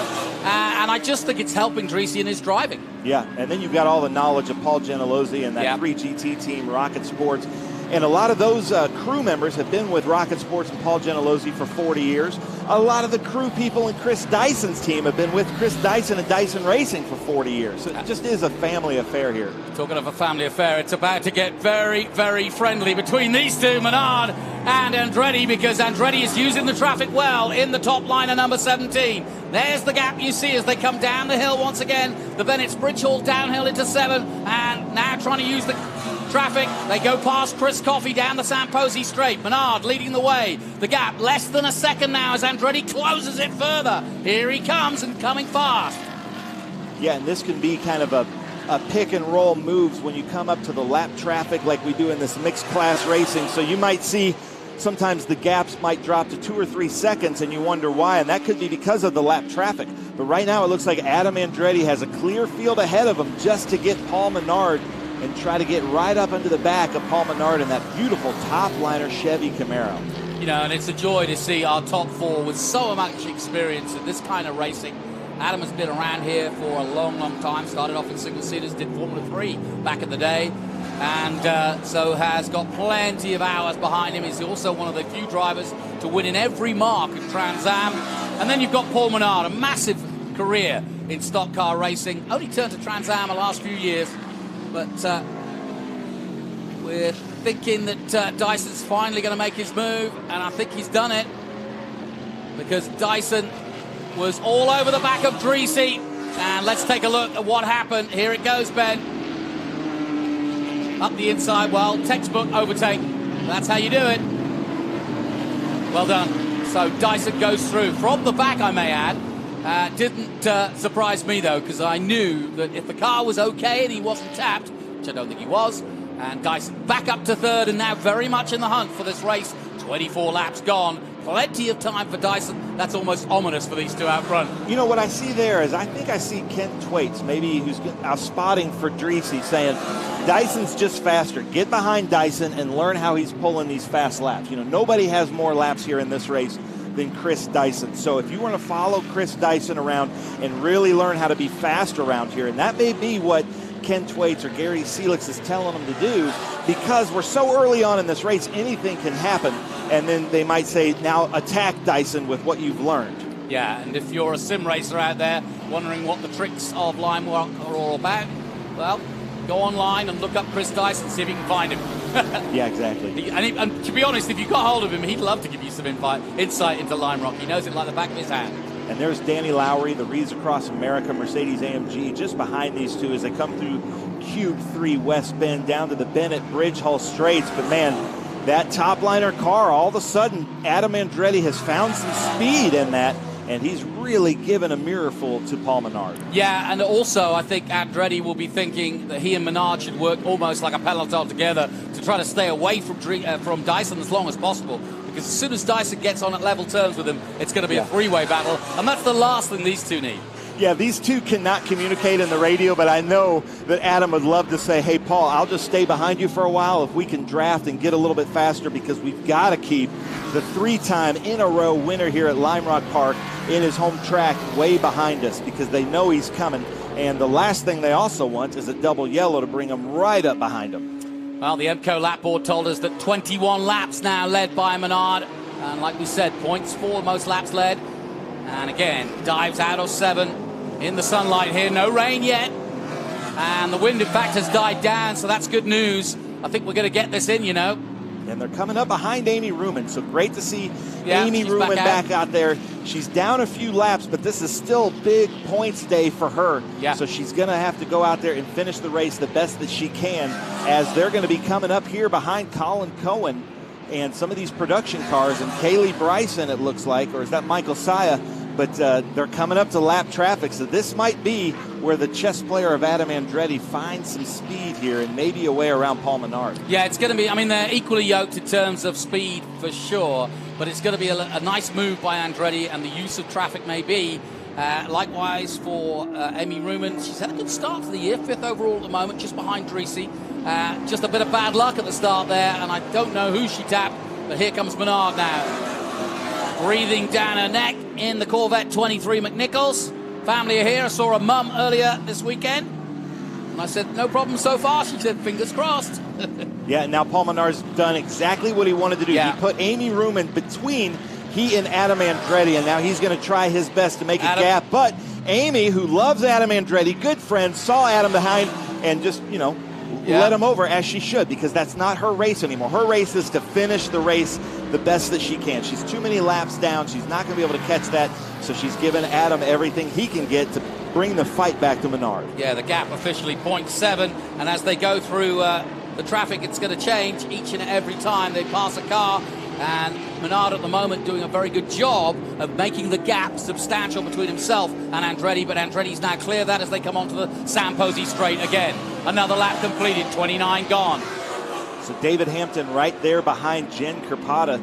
David Hampton, family-owned Hampton Lumber out of Vancouver, British Columbia, one of the largest lumber companies in the world. And like I said, he was competing in the Western Championship and has decided to come out here to some of his bucket list tracks. So how cool is that? Very cool. Now, obviously, we're watching out for Kaylee Bryson just in case. Our drone just hit a tree. Yeah, our drone's in a tree. What a shame. Uh-oh. Well, there you go, ladies and gentlemen. They'll fish it out. That's live TV for you. Lauren, our producer, is going out there to run. But anything can happen here at Lime Rock Park, the Memorial Day Classic. And there is Richard Forsythe there in that beautiful G-Speed Corvette. Well, we haven't seen that yet, Jonathan. No, and leading the championship, Ooh, that's not a good look. Radiator overflow. So, all sorts of drama going on here. More to come. Stay with us here at Lime Rock. Yeah, I was about to tell you that Kaylee Bryson was either going to lose that front splitter, but it's more than that. She's got, it looks as though she's got a radiator spewing. Yeah, she's overheating. The radiator fluid is coming out of the overflow, and probably because of that splitter, it's not giving her the airflow that she wants. So, unfortunate for Kaylee Bryson. So, typical racing. 1 minute you're a hero, you win your first TransAm race, and the next you're out. Yeah, and just won her first female to ever win a USAC national race. Great result. Kaylee Bryson, obviously a ton of talent, unfortunately, and you can see some water there. I think that isn't from the radiator. I think that's just from the rain today, but that's unfortunate. We're getting great shots from Tony Garcia, but Adam Andretti still now a second and a half behind Paul Menard. Unfortunate there for the girl from Broken Arrow, Oklahoma. Yeah, and remember, Kaylee's done quite a lot of different types of racing, and she's quite an interesting character, as you say, from Broken Arrow. The only other person I know in racing from there is one of the former Danny Edzer, is it? One of the former motorcycle racers. But yeah, so Kaylee Bryson out of this one. There's the Supra of Joey De Silva. He was very happy talking to you on the grid. Yeah, and this is his home track, and it's really cool to have a Toyota Supra out there. But let me just tease something here a little bit. Ladies and gentlemen, I think we're going to start seeing a lot more Toyotas here in the TA, XGT, SGT classes in Trans Am. So that's been really cool. But look at that. There goes Dreesy around Danny Lowry. Danny Lowry pulling over as far as he can, and Lola just rocking away on her ukulele. And you can see how quickly the power of the TA car pulls away using that grunt as he dives into the right-hander west. But he looks relaxed there, doesn't he, Jonathan? Oh, completely, yeah. So 32 of the 68 complete. Menard leads, and the gap is still just 1.4 seconds between himself and Andretti. They've been using the traffic to good effect as Dyson stays in third position, but he's quite some way off, but still got plenty of time to catch up with the leaders. We're looking and focusing now on the likes of Richard Forsyth leading the way in SGT and leading the championship in SGT, I may add. Yeah, 2 Texans coming all the way up here to Connecticut, yeah, neighbors in the Dallas area, and here they are fighting it out in Connecticut as Richard Forsyth in that beautiful G-Speed Chevrolet Corvette, followed by Chris Coffey in his Maserati. Well, Coffey hasn't lost a race at GT yet, as we look at the very worried look on the faces of the Jim Weed team. Yeah, I wonder what Stevie Dick's there on the left. He's seeing something that we're not seeing. I don't know if he's seeing that in the in-car or the data. Well, do you remember how close Dyson was getting up until a few laps ago? Now suddenly he's 16 seconds off them. So he's losing time somehow. Yeah, I'm not sure if that's behind some traffic. I don't think so. Not the way Stevie Dix was looking. It looked like he's got a problem. Wrong, yeah. And then who is this right ahead of Danny Lowry? Is that Jen Carpata? Got a little bit loose there through the Mission Foods Big Bend. So watch out for Jen Carpata. The rear end of her TA2 car looking a little bit squirrely there as Andretti getting up behind Menard through the lap traffic. Yeah, I got a feeling he also went wide there. You saw the dust fly up, but it's now Emco Gears, 29 laps led by Paul Menard, Dreesy 3 and Andretti 1. That could change. On board with Chris Dyson, what do you think? He looks okay? Not sure. He doesn't look like he has the posture of a relaxed driver right now. Looks a little bit tense. Yeah. But he is right behind Michael Saya as the cameras are cutting out. But there is Ricky Sanders there in that bridge hole. Beautiful Mercedes. I bet you didn't know this. Michael Saya, a former superbike racer. Yeah. Interesting. Yeah, that is very interesting. And, you know, superbike racers, motocross racers always have very, very good balance. They can find that edge and just live on that edge, and that makes for a really good sports car driver. Well, this race has had everything so far as we take a look again at the 43 of Ricky Sanders, currently 5th overall, but the man in 4th place is about to overtake him, but that's for TA, different category. Dreesy had a massive crash here a couple of years ago on the right-hand side of that bridge and really totaled the car, but he was okay, thankfully, but really did smash it in there. And here comes Dreesy, and down the Posey straight, used that 850 brake horsepower in the Franklin Road Ken Twait's prepared car. And I'm sure Dreesy's hearing that from his crew that Dyson might be having some problems and to get up right behind Dyson. But look at this gap now. Paul Menard having about a 2.5 to 3 second gap over Adam Andretti. Yeah, and I want to say that is just traffic management by Menard. He was doing a really good job of just poking up the inside of the other categories and leaving Andretti to kind of fight with him a bit. It lost Adam some time because their time lap-wise are almost identical. So Adam's got to kind of bide his time now and wait for some more traffic, which there is ahead. So this could get very interesting. 36 of the 68 gone. Now, it's funny, we're talking about Paul Menard and Paul Gentilozzi and Tony Gentilozzi with 3GT. They are so calm on the radio. I've had the honor of kind of listening in on the radio, and it sounds like this Tony might be like, here's the gap to Adam Andretti. It sounds like they're about to fall asleep. We're doing like an NPR radio show where sometimes Adam Andretti or Tommy Dreesy, they're screaming into the radio to ask for information, but Paul Menard's, his reactions back are just like, I'm coming up to turn 1. Everything's going good. All of my temperatures are good. Car feels great. That's about as excited as they get. So it seems like they've found a good teamwork and good teams together, because with Dreese's personality and Tony Gentilozzi's personality, they might have clashed a little bit on the radio. Oh, spinner! David Hampton. And that's David Hampton of AR Motorsports in that Porsche Cayenne. Came in, and sadly turning it round, but you heard at the top, they told you they were going to give it their all, and they certainly have. That Cayman GT4 RS spun round there.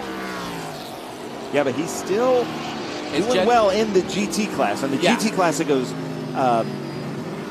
De Silva, and then Coffey, and then Saya. He's got to make up one more place to get up on the podium here in GT. Well, Chris Dyson's still circulating. He's dropped a second now. He's still 15 seconds adrift of the leaders. So time-wise, he's got time, but he's not made the bigger inroads that I would have expected. But then again, it's all very well siding you away from the back. It's when you get up to the front where everybody's on the same pace, and it's even harder to get incrementally quicker. Yeah, but Paul Menard and Adam Andretti right now are just hoping that there's no double yellows, that we can go this whole race without a double yellow. But there's our IMCO lap leaders. Paul Menard, 33 laps. That is a lot of laps led here at Lime Rock. Yeah, it's pretty impressive. And Paul Menard, pretty much the surprise, coming in and saying, right, I'm doing a full season. That just shows you he doesn't need to be racing. He's got a family, and yeah, he's a busy man. I'm pretty much semi-retired, but he'd come out. We go back on board. I don't like that flapping hood of Tommy Creases, but it seems to be okay. It's distracting me. I don't know if it's distracting him, but talking to Paul Menard, being from the Midwest, you know, Menard's was our store. That was where you go and get everything. So it's really cool to have him out here. I saw his dad at a few of the races this year and his whole family. So it's just great to have him in the Trans Am Series. Creasy in fourth position. We're on board with him now. He looks relaxed. If you look at his body language in the bottom right, he looks relaxed. There's Dyson with Amy Ruman right behind him, followed by Joey De Silva, and then David Hampton there right behind De Silva. She's still got rubbing on that front right left. Yeah, I'm seeing that as well. Interesting. They try to fix it, but it's just not. And you saw how she literally, skimmed that tire from before. How about Joey De Silva? Shout out to Joey, doing a great job. He's currently in 7th overall, the local man, and as you say, flying the flag for Toyota. Yeah, very impressed with that in the GT category, doing really well. Now, how long and how fast can Dyson go? The gap now 13 seconds to the leaders. And Paul Menard just seems to keep getting quicker and quicker as the fuel runs out. And there is our Wreaths Across America car. What a great foundation that was. Talking to Renee Worcester with Wreaths Across America, doing great things. And here at the Memorial Day Classic, but what a great organization. Yeah, I took a closer look at the car. It's a beautifully done job. They've got an American flag on the top, and then the flag is actually made, the stripes of the flag are semis, semis as you would call them. But it looks so cool. It's the American flag. From a distance, you can tell it's an American flag, but when you get up close, it's made up of semis. Oh, I haven't noticed that. You call them lorries or you call them semis? Well, you call them semis, we call them semis. Okay. Because we just, and there it it's is. an accent thing. We're getting some great shots there from our camera operators. So they've got, so there's the flag I'm talking about on the top. I see it, yeah. And then, of course, you've got the wreaths of over America on the side and on the top. Something like 3 to 6 million wreaths each and every year on veterans' graves. So a wonderful day to celebrate that. And we thank all of our veterans for their service. And these are beautiful, like handcrafted wreaths, ladies and gentlemen. This isn't some mass-produced thing. No, this is unbelievable. No. A lot of love and care goes into that. So we really applaud that. Wreaths Across America, the whole foundation. And then Danny Lowry flying the colors for Wreaths Across America. But back on board with Dyson. What are you seeing, Jonathan? Well, I'm seeing that Dyson's carving his way through. He's down to 11 seconds now, the gap. 41 gives him plenty of... 41 of the 68, I should say, gives him plenty of time to catch up. So bit by bit, he's taking a little bit of time out of Andretti and Menard, and by the time we get to the closing stages, he should be there. But I see a major posture change. He doesn't look like he's on edge anymore. Looks like he's relaxed. Well, the team looked like they were on edge, didn't they? They did, but even when we showed in-car earlier, he looked like he was kind of more up front and a little bit more driving with the red mist, and now he looks back to being that relaxed Chris Dyson. I'm driving at home, driving to church. Yep, and talking of driving well, Menard is doing a really good job here. He's already winner at Sebring. Great way to start the year. This is only the 4th round, remember. Menard leading the championship going into this by 8 points. And 8 points the difference between the two of them. And then Dyson, after that win at NOLA, coming through. It's strange not to see Dyson leading from the get-go at Sebring, but he had that problem, of all people, to come together with Ernie Francis Jr. And both of them going out at Sebring. Menard then just said, thank you very much, and took the victory. Yeah, he's had some first turn, first lap incidents so far in this round. Just 4 rounds, but 2 of the 4 rounds he's had some start issues, Chris Dyson. So he's, he knows how to win championships, but this is not in the playbook of Dyson Racing. Well, Dyson's taken another second, 10.6 seconds. So each and every lap, he's taking about a second out of the leaders. We've just heard that Cohen has retired, and due to exhaustion, or due to tiredness and fatigue. And you can understand that. It is a tight, short track, but you're never settled. There's no straight to take a deep breath on, is there? But I really appreciate that. I'm friends with Colin Cohen, known him a long time, and really appreciate that, because there's no use in risking it for anybody else out there. If you're just not feeling top shape, pull on out of the race. So we really do appreciate that. But Colin Cohen doing really well in the Pro-Am Championship. Yep, no question indeed. And Andretti's just behind him in second place. He goes down to the inside. Chris Coffey giving him the room. Yep, Coffey makes the way for him. And I love that traffic graphics. I asked him about that, and he said, yeah, it's a company that do just that, graphics. I said, well, they stand out. Yeah. Traffic Graphics. What a great name for a company. Yeah, Norwood Auto Italia, an Italian shop out of the Dallas, Texas area. That's right. David Hampton just hopping over that uphill, and we've got a great race here in the GT classes. Yep, the EBCO lap leader's 39 now for Menard, so he's doing a hell of a job putting on a show here. As there's Jen Carapata for the first time. She's the local. Really enjoying it. I had a good chat with her finally today, and really enjoying being part of TransAm. 45 laps of the 68 gone here at Lime Rock Park. It's all part of the Memorial Weekend Classic here as part of the SpeedTour. Jonathan Green and Ben Sissel bringing you the action as Paul Menard, the famous Paul Menard, leads the way ahead of the ever-famous Adam Andretti in second place. Their gap, 4 seconds, and now Dyson in third is down to 9 seconds, having spun on the first lap. But watch this, Jen Carpata there in that red TA2 car right behind De Silva, and she's trying to pass De Silva, but then she's got the overall leader, Menard, right behind her, so she sees that, gives him room, but she's really trying to get that Supra. Ooh, that was a little bit dicey, wasn't it? That was. And Forsyth tried to get out of the way, but... he did. Richard Forsyth did the right thing, but wasn't expecting Adam to come up so quickly on him. Well, that's the blind part of this circuit. We've had crashes there in the past, because you really are blind as you hit the crest there, aren't you? Yeah, you don't see anything. And the hoods of these T8 cars are very, very long. I'll tell you what, stay up in the air. I'll tell you what, Ben, if Menard pulls this off, I'm going to say it was his management of the traffic. Look, he's doing it again now. Yeah, he's able to put those cars between them. And that, I love to see Jen Carpata know what's going on, her track awareness to give Adam over. But that's really tough for a driver to do, because she's in her own battle there with De Silva in the Supra right ahead of her. And there's our IMCO lap leaders. 41 laps then for Menard. We're looking at the green and black of Menard diving through our shot now. Andretti's now got clean air between him and Menard in the top liner's car. He so loves this brand new Burton chassis, and it's a really trick-looking car. The biggest thing, if you want to know why we get excited by this car, is it's a brand new design, and when the first thing you notice is the height. This is much lower to the ground as a car than the other TransAm cars out there.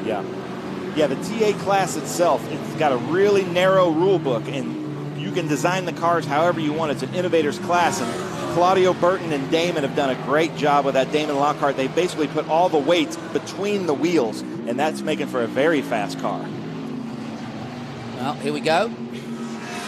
Back with the XGT class, and back with Danny Lowry. He's had a great run in the last 2 years, has Danny Lowry, and of course with his teammate Ricky Sanders, beautifully prepared cars. They sponsor the championship as well as run, so they walk the walk and talk the talk. He's doing really well. He seems to be very relaxed there in that Wreaths Across America AMG Mercedes Bennett Bridge Hull car. Well, he's now behind Sanders for the first time in a while. So we could see a battle royal for the victory in XGT. And of the other battles, obviously Menard leads TA. XGT led by Ricky Sanders with Danny Lowry right behind him. GT is led by David De Silva. And the SGT class is, I think, led by... In fact, it's Richard Forsyth from Jen Carpata in second place. And ladies and gentlemen, I just want to give a big shout out to the Memorial Day Classic here at Lime Rock Park and all of the fans, because we had an absolute torrential downpour earlier this morning. And for fans at all to be up on that hill, to live out through that weather, through what we saw and what was still expected just an hour ago, it's so cool that they're out here. Yeah, you're seeing less fans than we might have Saturday, but just any fans at all after the storm that blew through here is just so cool to really show the heart of these motorsports fans here. Well, Ben, you and I were watching with all the officials from TransAm, the Indy 500, and I jokingly said, hey, that weather's coming our way tomorrow. And I got a look of death from everybody like, it's all right for you, you're inside. Yeah, no, exactly. We knew it was coming, and it really hit us early this morning and throughout qualifying. But the fact that it's, and I was told halfway through this race the weather would be coming, but it looks like we might just miss it. Yeah, they said between 2 and 3, and I think we're all right. David Hampton going loose there on the left-hander behind Jen Carpata. Well, little pockets of battles each and everywhere. But the gap now down to 7 seconds with 50 laps gone of the 68. Dyson is coming, and it's almost like a shark in the waters, isn't it? You can sense that feeling that the big man is coming. The multiple champion. Lime Rock is his home. Dad's here to celebrate it. Don't take out an idea that Dyson doesn't want the win just because he spun on the first corner. No, and this win is just means more to Dyson Racing than any other win that they might get throughout the season, because it is their home track, because they have so many family and friends here on the hill watching. And anytime, you always want to perform well in front of all your constituents. Yeah, and like I said, I went down to the Dyson garage this morning, and it was packed. Everybody wanting to green a look, see where Dyson was, but they're all family. Everybody knows each other, and they've been around, so he's got a huge fan club. Got the whole family here this weekend, and then we see him coming out of 7. Now you can visually see the gap between Dyson and Andretti. That Jim Weed Mustang coming up behind that top liner. 4 seconds, Ben. 4 seconds is all it is. This is going to be good. And we are, 51 laps of 68 laps. There's nothing telling me that this is going to go full course caution, so Chris Dyson's going to have to do it on his own as we see the lap leader, Paul Menard, with IMCO. Yep, got 46 now laps led, but how long will that last? It was 16 seconds that Dyson was behind at one point, and now the gap is 4 and coming down quickly. We'll take another look at it as he goes across the rise, but you can see he's got Andretti in his sights as they head down the bridge. Hall Bennett, or the Bennett Bridge Hall, whichever you prefer. Bennett Bridge Hall downhill. And now we'll take a look at the gap between them, but you can see visually there's nothing there.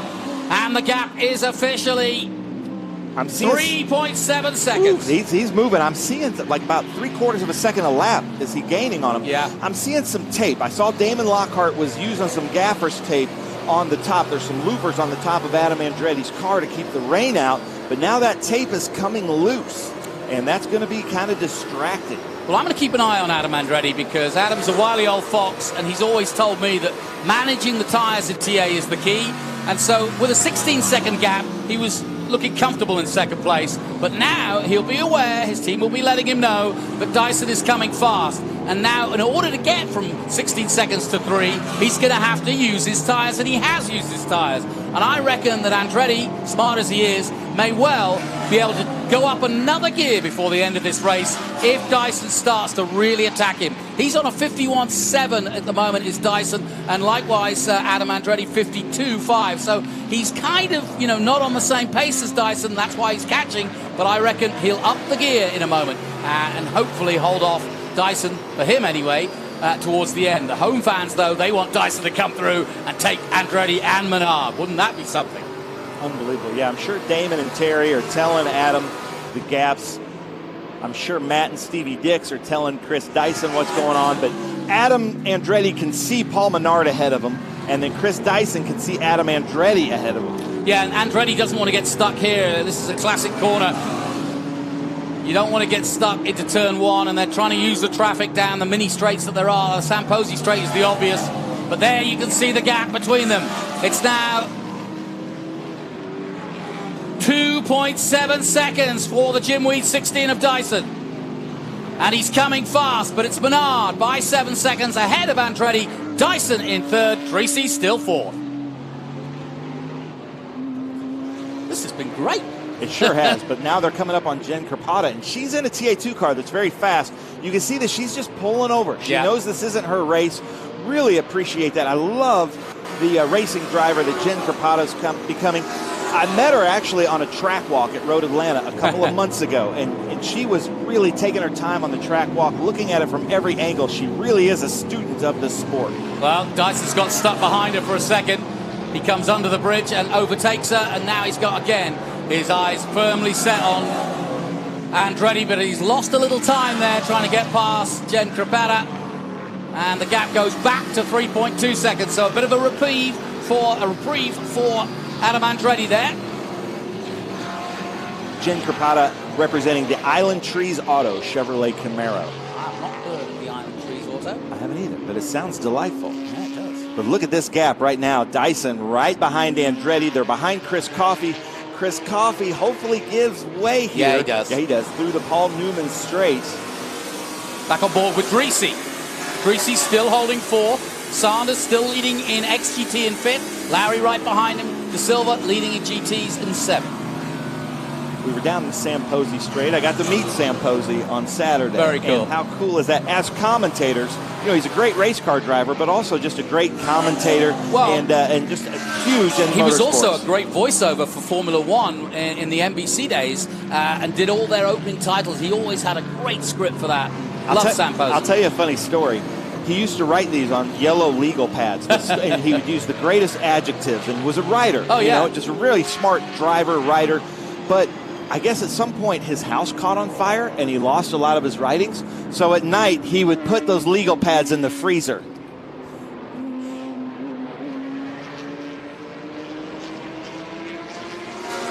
Well, I had to pause for a second there, but welcome back to our mad viewers. 56 of the 68 gone. We're getting down to the business end, but we've just been hearing about a great story from Samposi, freezing his legal pads just to save them and preserve them. He would put them in the freezer so that they wouldn't get burned up in a fire, just in case there was a fire that night, because he put so much effort.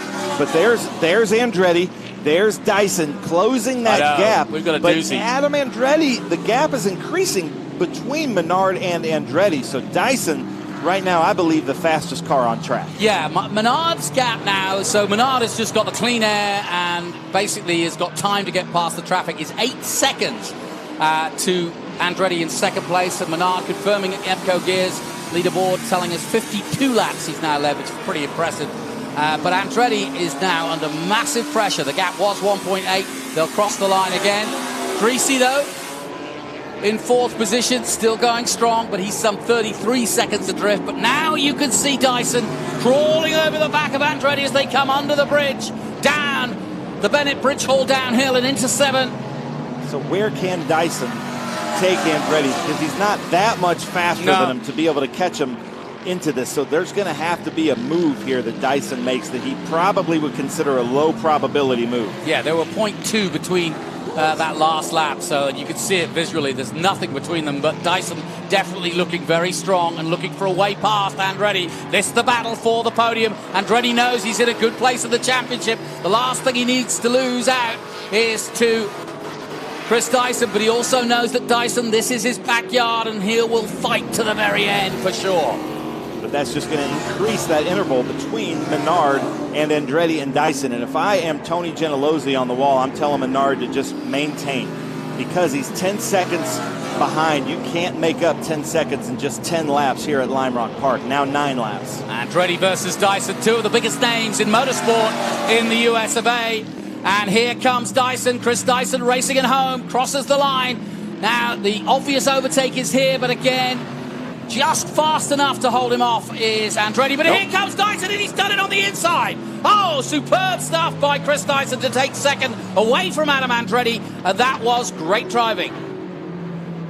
Yeah, great driving there. Chris went in with a little bit different line, taking the later apex, and Adam going out there just that little bit. Chris was able to kind of put into the inside. Now, can Chris Dyson catch Paul Menard? Chris Dyson right now needs a double yellow more than anything. Yeah, I was going to say, I doubt that, but you never know. And I'm just wondering how much tire Adam Andretti's left, because like I said, he was biding his time a little bit, and Dyson's had to do all the hard work.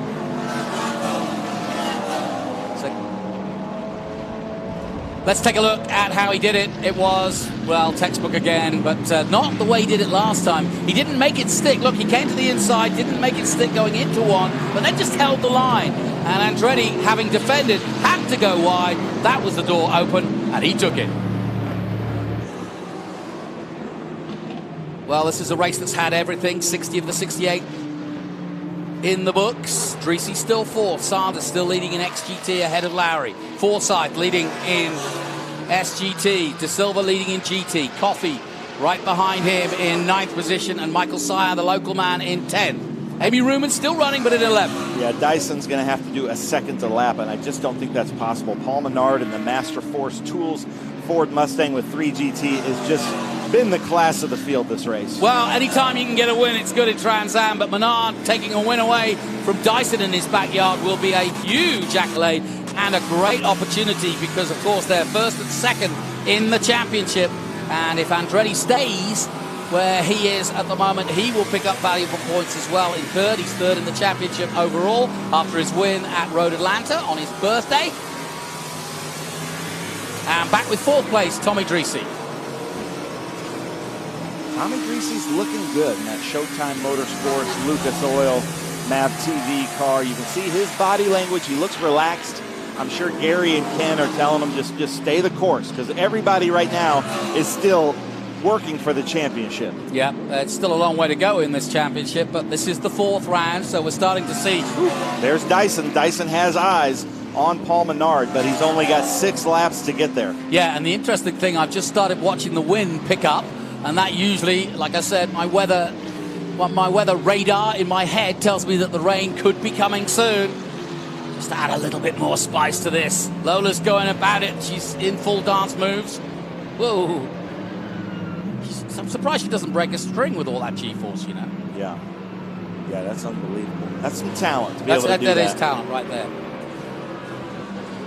The Wreaths Across America, AMG Mercedes of Danny Lowry. Lowry doesn't look as though he's even making... He looks like he's on a slowdown lap when you look at him in the cockpit, doesn't he? Yep. Taking his time, nice and smooth. Smooth is fast, that's what they say at race school. No, he's doing great laps.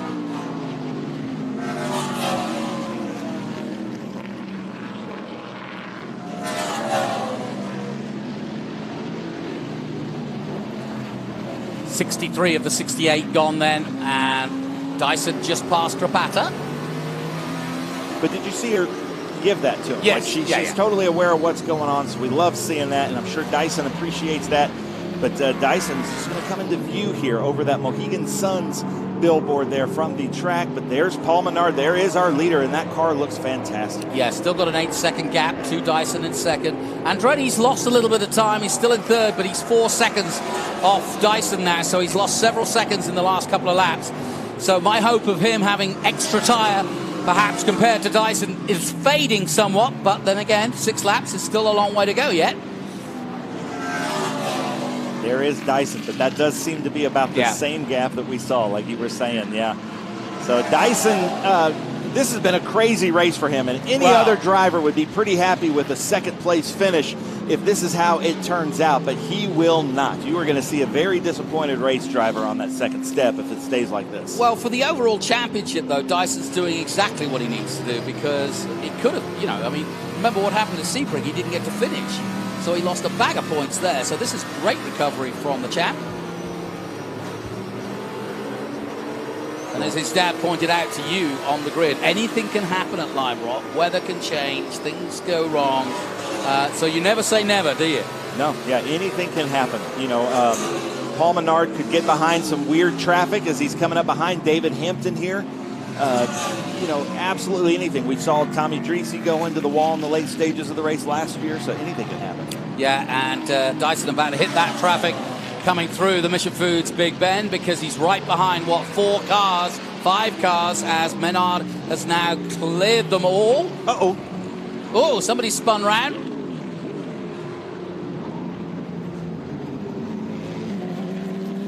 And we welcome back our MAV fans to our last few laps of the TransAm Series presented by Pirelli. We just had a spinning car out of the exit of 3.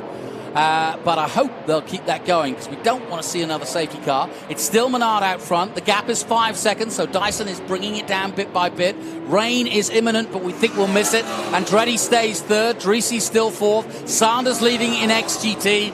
And De Silva leading in GT. And Coffey in 2nd place. Forsyth has dropped down the board a little bit, and I'm interested to see whether Forsyth is in trouble because, of course, he had been leading SGT with Jen Caprata. He's ahead still of Jen Caprata, but Forsyth has dropped down to 12th, and he's now got Caprata in 13th behind him, and that is Forsyth. That's the problem.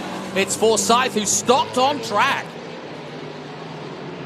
And I bet you right now, Dyson's team is like, double yellow, double yellow. You know, they would love to see that because we haven't been double yellow this race, so we're going to finish under time, so they could still have time to clear that car and go green, white checker. But I'm hearing from race control in my right ear, Tim Richter's just telling everybody there's a car off on the right side of the left-hander, keep it going. Yeah, and it's in a place. Oh, I just heard safety car stand up. We might see something here. Standing by. We're going to have a last bit of drama here. Full course yellow. Oh no! Well, this has had everything, and now throw everything you've learned out the window because we got a full course yellow. There you go.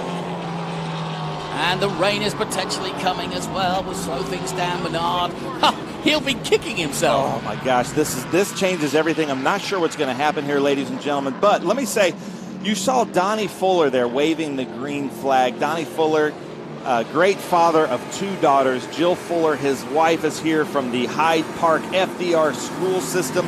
And Donnie Fuller with the Winter Circle Project. So cool to see him out here waving the green flag. It means so much to the family to be able to do that. But Jonathan, we're under full course yellow, and I think we're going to try to get a green-white checker. Yeah, I've got a feeling we could end up finishing under caution and taking the checkered flag under caution. That's the latest. I mean, they could change it. Yeah, they just white flagged it, so I can assure you that is how we're going to finish, which means Menard is going to take a famous victory here ahead of Dyson. And I don't think Dyson would be too mad. I don't think he was going to make the difference, in fact, in the laps that we had left. And so Dyson will settle for 2nd place, and Andretti will settle for a podium. So great stuff, and what an hour that was of Racing Plus. And great to hear your comments on the internet. I'm glad you're enjoying it. And join us with more SVR racing coming up. But there is the stricken car of Richard Forsyth, who stopped out on track. And, of course, he couldn't get it going again. So they had to bring a truck out. And once you start bringing humans and trucks onto the racing surface, then you've got to put a caution out. Still, it had everything, did that. And how about this? Paul Menard, if you missed this, 10 minutes before the start of the race was nowhere. I was standing on the grid right in front of his spot, and I said, "Where's Paul?" And they said he stalled it. He can't get in. He stalled it, coming to the grid.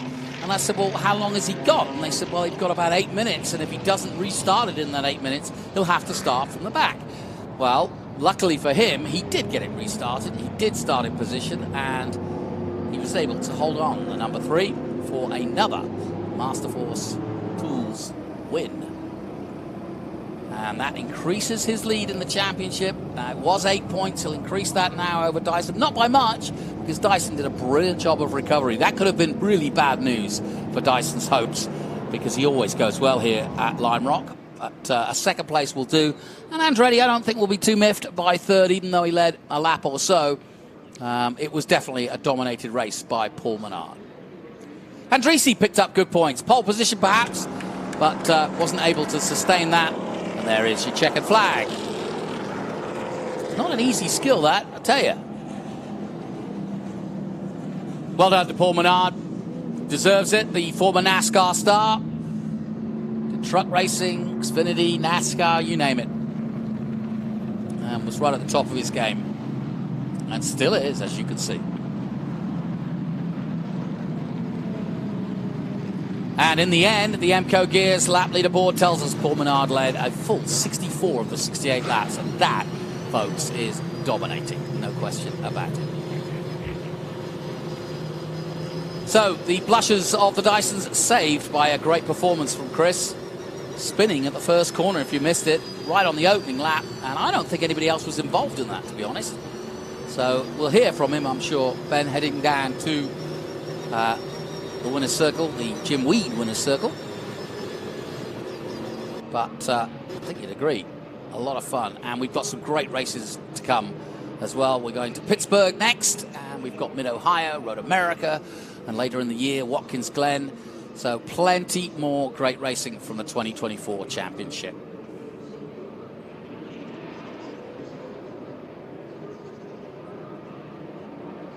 So in a moment, they'll pop into the Parc Fermé as everybody slows it right down and gathers and lets the adrenaline calm down. Menard thanking the workers and putting his hand out the window to say, well done, everybody. Thanks for keeping me safe. It's a nice touch.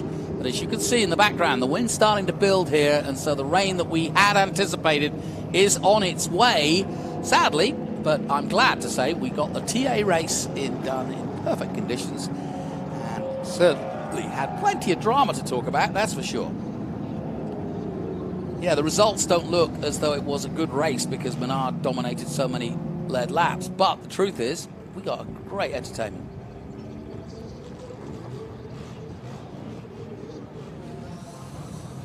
So, like I said, you want to see some of that drama? Let's first of all start with the production classes. And this is the best of the action from XGT, SGT and GT. We're on board with Danny Lowry. He races in XGT, leads the championship, and him and Ricky Sanders were going at it, swapping positions, the two teammates, and eventually Danny Lowry getting past his nemesis. Problems for Kaylee Bryson, winner last time out, and out with problems this time. Lowry picked it up and took the lead. A spin for the 14 of David Hampton. And meanwhile, Ricky Sanders pushed on in XGT. Jen Krapata doing well at second in SGT. And Richard Forsyth spinning around and causing us to end under caution all the way. It's Paul Menard, though, who wins. And we'll jump out in a moment and talk to our very own Ben Sissel. Pretty hot in there. A lot of them wear the cool soap, and that's very useful on a hot, humid day like this, no question about it. Welcome back, Paul Menard, our winner. And he is in winner's circle, the Jim Weed winner's circle, and about to pop out, take the steering wheel off, and join Ben Sissel after what was a dominant run for the Master Force Tools Ford Mustang. And well done to Paul Menard. Out he comes. Big grin and a wave to the crowd. Let's head down now to Ben Sissel, who's got our winner, Paul Menard. I don't care. Well, Jonathan, thank you so much. I'm here with our winner. Another brilliant win. Master Force Tools delivered for Paul Menard. Paul, this is doing great for the championship. But then to keep Dyson behind you, it just all worked out for you today. It all worked out for us today. First off, we don't get to do this without the military, the men and women that allow us to live in these 50 beautiful states. Getting to spend a little time in Connecticut. I haven't spent much time here. It's one of many that we're just blessed to get to enjoy as Americans. So, thank you to all of them. First off, second, my crew, 3GT. I've never been here before, so I leaned on Paul Gentilozzi. Tony and the boys set up a good car. We tweaked on it just a little bit. And then, qualifying in the rain. I've never been on rain tires in this car before, in any of these cars. So we qualified fourth, and we knew the turn one was going to be kind of crazy, and sure as hell it was. Nice. Well, enjoy the Memorial Day Classic here at Lime Rock Park. To Menard's family, the Master Force Tools, 3GT, and the Gentilozzi family, congratulations, guys. Now, let's go have a party at Winner's Circle. Jonathan, back up to you. Thanks, Ben. Yeah, and nice to hear from Paul Menard. It's hard to believe that he's never raced here, isn't it? So, yeah, using all his tools and using his friends to give him some advice, and those that know Lime Rock know it well, and so I'm sure he's had some good advice. But that's the beauty of the fraternity that is Trans-Am. We don't hide in our corners and fight each other. This is all very fraternal and fun, but very professional, I may add. And we're looking down high above the Skip Barber Tower here at Lime Rock. So let's take a look at some of the highlights then, and we turn now to the big boys of TA, and it was a great battle.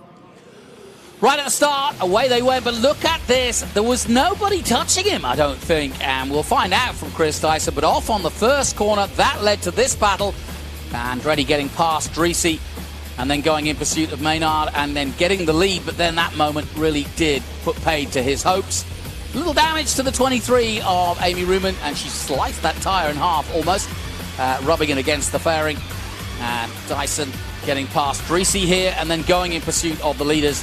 Second place, Andretti would stay there for as long as he could, but on the inside at turn 2, Dyson made his move, and that was all it took. Menard the win, Dyson second, Andretti third. Confirmation then of the result. Paul Menard and the Menards Master Force Tools Ford Mustang takes the win over the Jim Weed Ford Mustang of Chris Dyson. Then it's the top line of Go Share Chevrolet of Adam Andretti. Dreesy in fourth in another Chevrolet, this time for Franklin Road Apparel. And then leading in XGT, Ricky Sanders beats Danny Lowry. So that's a rare time, but it's a good battle between those two. Lowry leading the championship, Sanders second. And Amy Ruman finishes for TA in seventh in the Corvette. Joey De Silva wins at GT at home. This is his home track for RV Motorsports in the Toyota Supra. Well done to him. Chris Coffey ninth, and Michael Sire in 10th position for the KMC team. David Hampton had a spin. He was 11th. Jen Krapata did a good job. Never raced here at Lime Rock herself for the Island Trees Auto, and doing well in SGT. Winning, in fact, ahead of Richard Forsyth, who spun and caused the cautionary end to this race. In 13th, Colin Cohen 14th, and Kaylee Bryson came in with that problem with the car.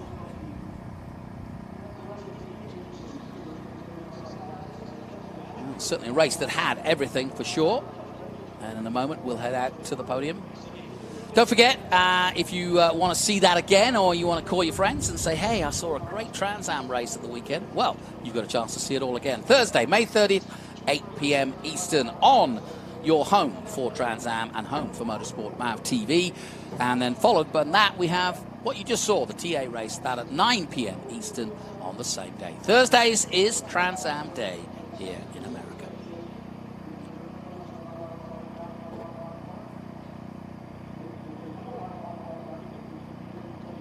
I'm amazed at the weather at the moment because the wind has died down again. It really can't decide what it wants to do here. Look, you can see it's absolutely serene, and yet those flags in the distance are still blowing, and you can see them here at the Jim Weed Winners Circle. And we're just waiting for the drivers to make their way over, but I can see Ben is in full song, our camp leader. He's got the crowd geared up. Ben, over to you. Everybody to be super loud, super proud. Welcome back. Here we are, Winner's Circle. Come on, Lime Rock Park, get loud. The Memorial Day Classic, and a classic it was. We have had some great Trans Am racing. We are so happy and honored to be back here at Lime Rock Park, especially as a part of the Memorial Day Classic. We have some great Trans Am fans here that have been following us all season long. But right now, how about a big round of applause for these drivers? Come on now. You've got some local heroes here. We have a ton of giveaways to throw out, so the louder you are, the more you're going to get stuff. So, we're going to start in the GT class. In third place, ladies and gentlemen, very fast. Let's hear it. Michael Sire. In second place, I'm not used to seeing this gentleman in second place. He's got some new competition all the way from the Lone Star State. Let's hear it. Chris Coffey in that Maserati, Norwood Italia Maserati. And then first place in GT in that beautiful white Toyota Supra at his home track. Ladies and gentlemen, Joey De Silva.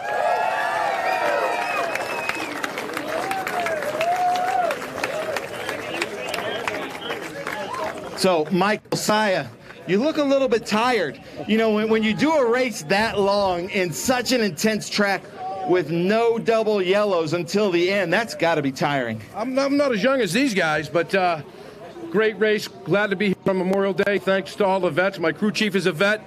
And Tony for putting on a great event all weekend. Thanks to KMC for setting up the car.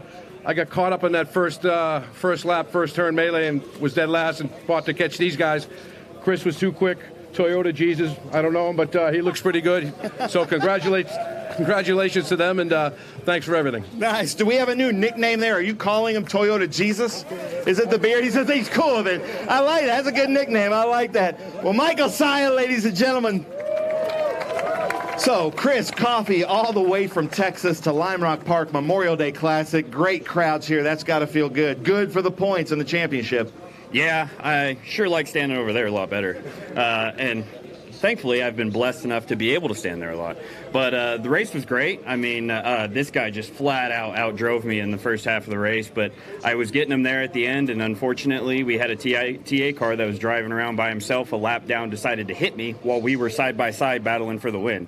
So that made it unrecoverable and really kind of put a hamper on my race. But it was still incredible, and it was absolute dogfight there at the last laps, too. And if it hadn't gone full course, you never know. You never know. How about that? Ladies and gentlemen, Chris Coffey. I heard somebody out there doing the Chris Coffey little chime nature boy thing. There we go. It's that dude, the American flag hat guy. You're going to have to give him some swag, Chris Coffey. So, De Silva, that white Supra, unbelievable. You had a great race throughout. Oh, thank you. Yeah, like I said, this is my home track.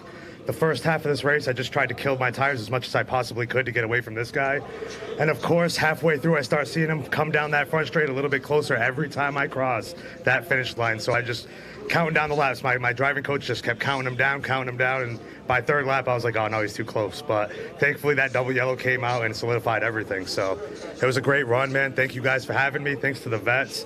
Thank you, parents, my daughter, my son for coming out, father-in-law, my driving coach, Roger Cody, Tony Ave Motorsports. Thank all of you guys, man. Seriously. Nice. How about that, ladies and gentlemen? All right, so for the pictures, if you guys don't mind, come on up to the top step around Joey. Hold up those trophies with the hats. Come on, Lime Rock Park. Let's get loud.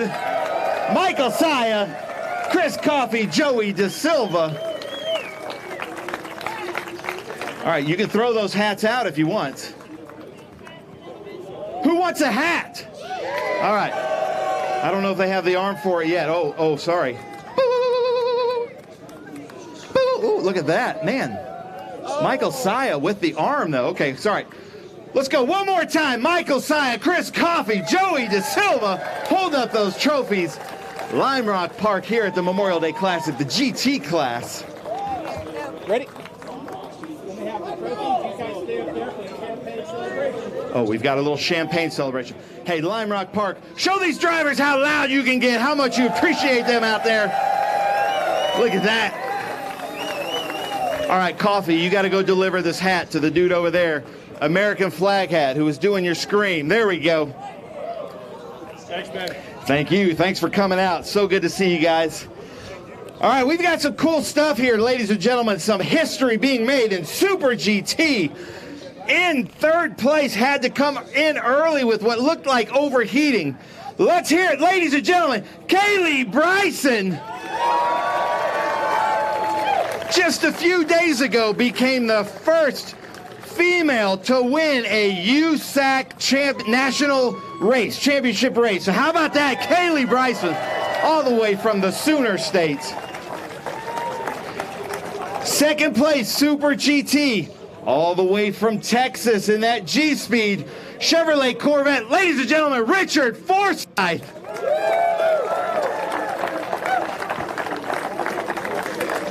We've got Dickie Regal here with Lime Rock Park, the CEO, presenting our beautiful trophies. Ladies and gentlemen, the last time she was here, she was 4 years old, rolling down these grass hills of Lime Rock Park from Long Island, New York. First place, Super GT, ladies and gentlemen, Jen Carpata. How about that?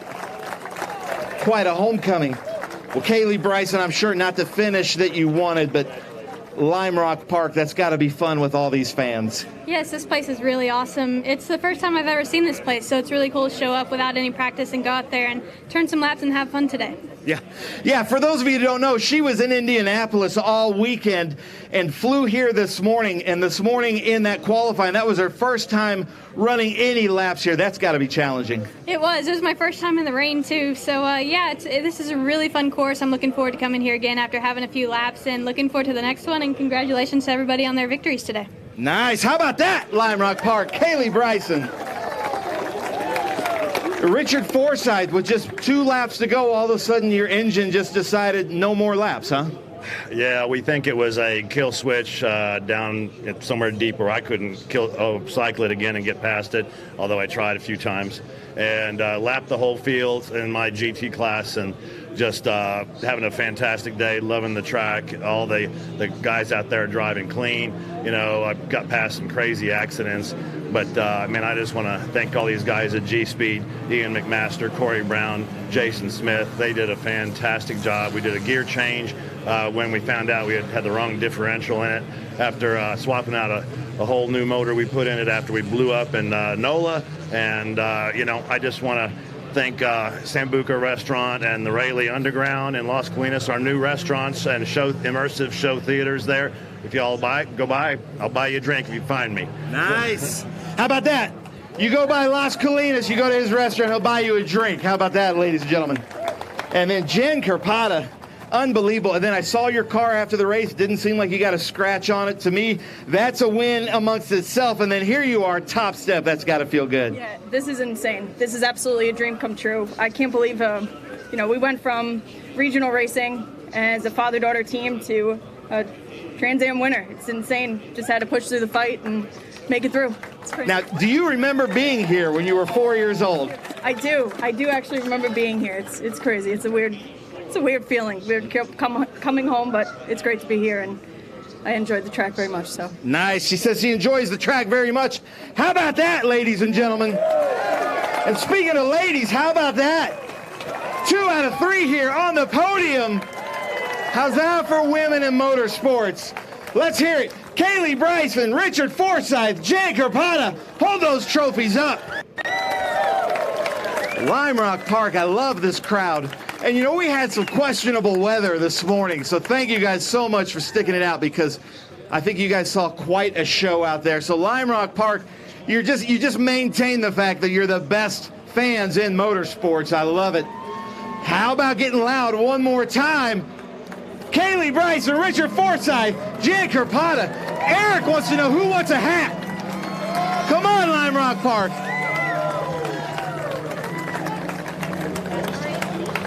All right. They're all barely old enough for champagne. Memorial Day Classic, Lime Rock Park. How about one more time for some appreciation for Super GT here? Kaylee Bryson, Richard Forsythe, Jen Carpata. Not sure what they're concocting up here, but get loud, Lime Rock Park. Come on now. Uh-oh. They're going to the team. Going to Trippy. Look out, Trippy. That was kind of a planned assault right there. All right, thank you, guys. Hey, you want to get people really fired up? Let's go. Oh, who wants a bag of chips? All that and a bag of Mission Foods chips that are shaped like race cars and motorcycles. All right, now we go to Extreme GT. Memorial Day Classic. This car was representing Wreaths Across America. How fitting is that for Memorial Day weekend here, the Memorial Day Classic on Memorial Day. The Wreaths Across America, their whole team is here. We're going to hear about them here in a little bit. In second place, representing Wreaths Across America on Memorial Day, let's hear it for Danny Lowry, Bennett Bridgehall, Mercedes AMG. Speaking of Bennett Bridgehall, first place, the Bennett Bridgehall Mercedes AMG goes to Ricky Sanders, ladies and gentlemen.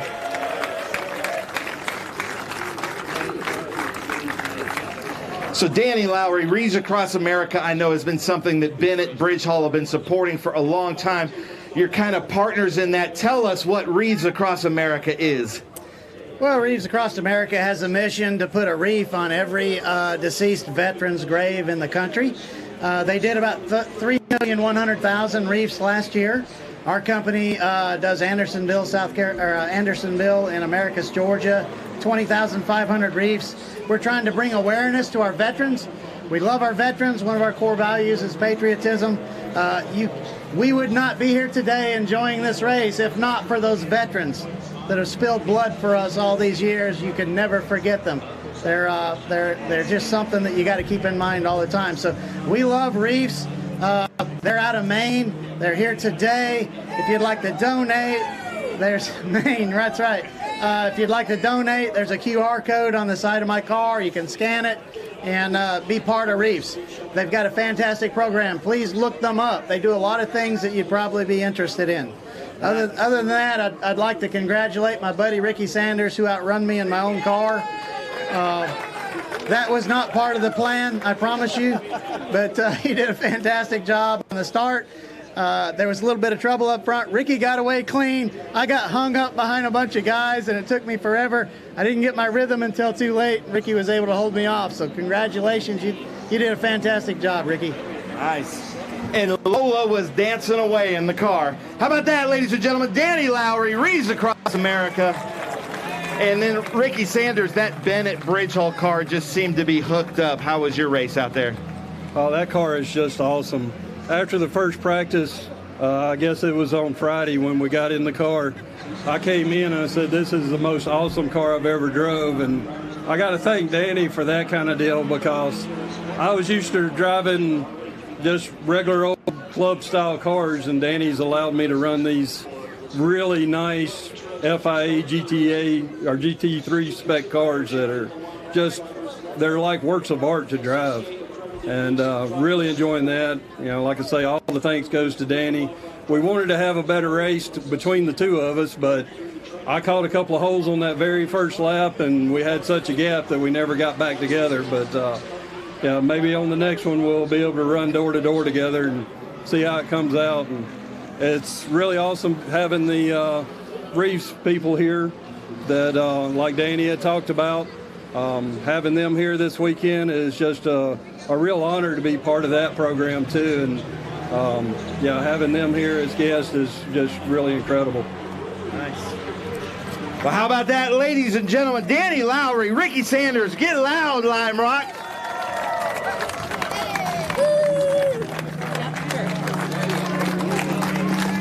Lime Rock, get loud. We've got Renee Worcester here with Wreaths Across America and the Wreaths Across America staff to throw out some hats. Who wants some hats? How about that? Love the work that you guys do. Thank you. Whoa, Renee, you got an arm on you. I like that. All right, wait, hold on. You got, oh, Danny, well, hold on. Danny's going to throw out a hat, but wait, we got to do one more with the Pirelli hats on. One more time, Ricky Sanders, Danny Lowry here at Lime Rock Park for the Memorial Day Classic.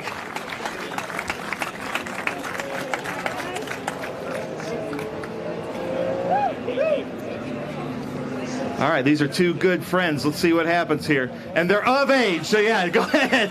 You were looking at me like you needed permission, right in the eyes and the ears of Ricky Sanders. How about that, ladies and gentlemen? Bennett Bridgehall, teammates up here, representing Wreaths Across America on the Memorial Day Classic, Lime Rock Park.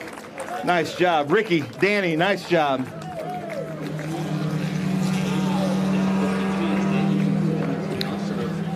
TransAm TA 900 plus horsepower behemoths. This was quite a race. Unbelievable what happened here in this race. First turn of the first lap seemed to kind of tell the story. In third place in this beautiful Burton Racing car, let's hear it, Adam Andretti, ladies and gentlemen.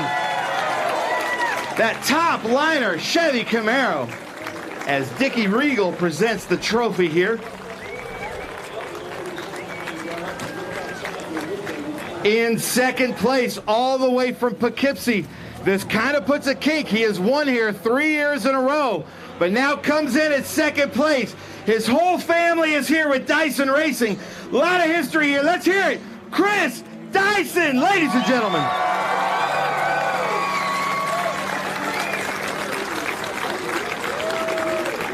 You can see all the Dysons coming in. Love it. Lots of family, lots of history here. How cool is that? And then, ladies and gentlemen, first time here to Lime Rock Park, a legend in motorsports, representing that Master Force Tools 3 GT Green Mustang. Let's hear it. Paul Menard, ladies and gentlemen.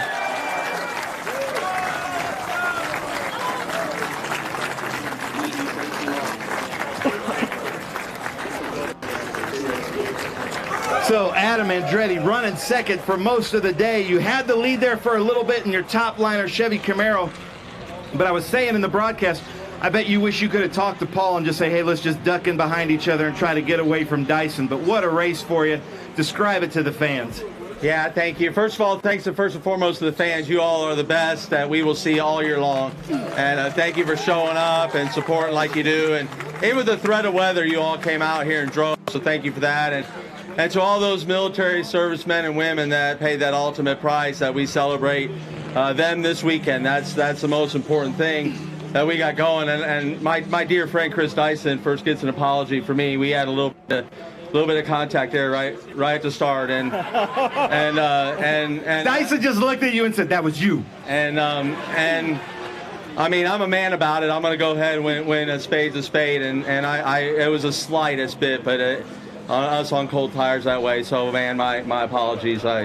Sorry about that, but you're a true gentleman and a sportsman and a badass racer to get up here to P2 after that, and to this guy right here, Paul Menard, the legend, you know, out there just cutting the laps after lap after lap. And I was able to make a run at him, and all my controls were, I was out of adjustment, and that was the best the car was, and I knew I was in trouble, you know, because once we got to him and we tried to, he was driving out of the mirror a little bit, I saw a little bit of the things that like I could maybe grab an advantage on, but he cleaned it up and set sail, and hats off to that group there. They deserve the win today. But again, a huge thank you to this Lime Rock crowd. You guys are the best.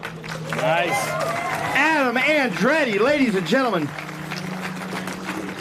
And Chris Dyson, just an unfortunate spin to go just drop back to last there. And then I'm sure you were like, okay, well, it's okay, calm down. There's going to be a double yellow here at some point, and then it just didn't happen.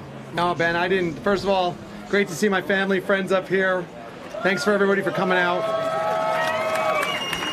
No, I wasn't counting on a yellow. You know, we've had a lot of races this year in the last couple of years, especially at the faster tracks where surprisingly we don't have any contact, any yellows. And today was that case. I mean, I knew that if everybody got stretched out, we were going to be having to go flat out the whole way, and that's basically what I did. I didn't save anything, so I just went for it. And the Jim number 16 Mustang was just absolutely on fire today. I mean, I think we had the car to beat, and it's just a shame we had to play catch up the whole way.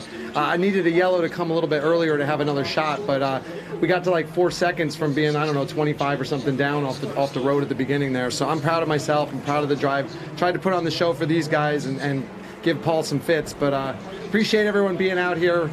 We love coming out here. Appreciate everyone at Lime Rock with the Winter Circle project all weekend. It's amazing. It's always great to have my whole family here with me. So it's a tough pill to swallow, finish in second, but I'm grateful for all the support.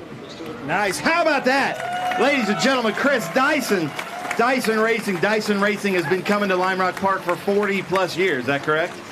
That's right. Yeah, we celebrated our 40th anniversary last year, but my dad's mom had been coming here for more than 50 years, and I've been coming here since I was my little boy Ian's age. So it's just great. This Memorial Day here, it's a ritual, and I hope everybody keeps coming back with their families because the generational things, it's really special. Nice. I couldn't have said it better myself. Chris Dyson, and then Paul Menard's Master Force Tools, just the class of the field today. Welcome to Lime Rock Park. You've got to love this place now. It's a great track. It's like I told you earlier, it's a bucket list track for me. There's some great road courses in America that we get to go to because of the veterans and our military that keeps us safe. So first and foremost, we get to do this, have fun, but we don't do this without them. I got to meet a gentleman, Chris Ross, over here, who he's a veteran Army Ranger. We spent some time this weekend. There's guys like Chris all across America that do this for fun. they lived a different life protecting us, and now they get to come here and have fun and be badasses on the racetrack. So just in awe of the fans here, the crowd. I've always heard, the Lime Rock crowd was the best. I got to see it up in New Hampshire and Watkins Glen, and just hats off to everybody here. 3GT Racing gave me a hell of a race car, and on to Pittsburgh. Try to do it again. Nice. How about that, ladies and gentlemen? Our points leader in TA, Paul Menard, first time at Lime Rock Park. All right, if everybody will get up on the top step, hold up your trophies, look at the cameras. Lime Rock Park, show them your appreciation.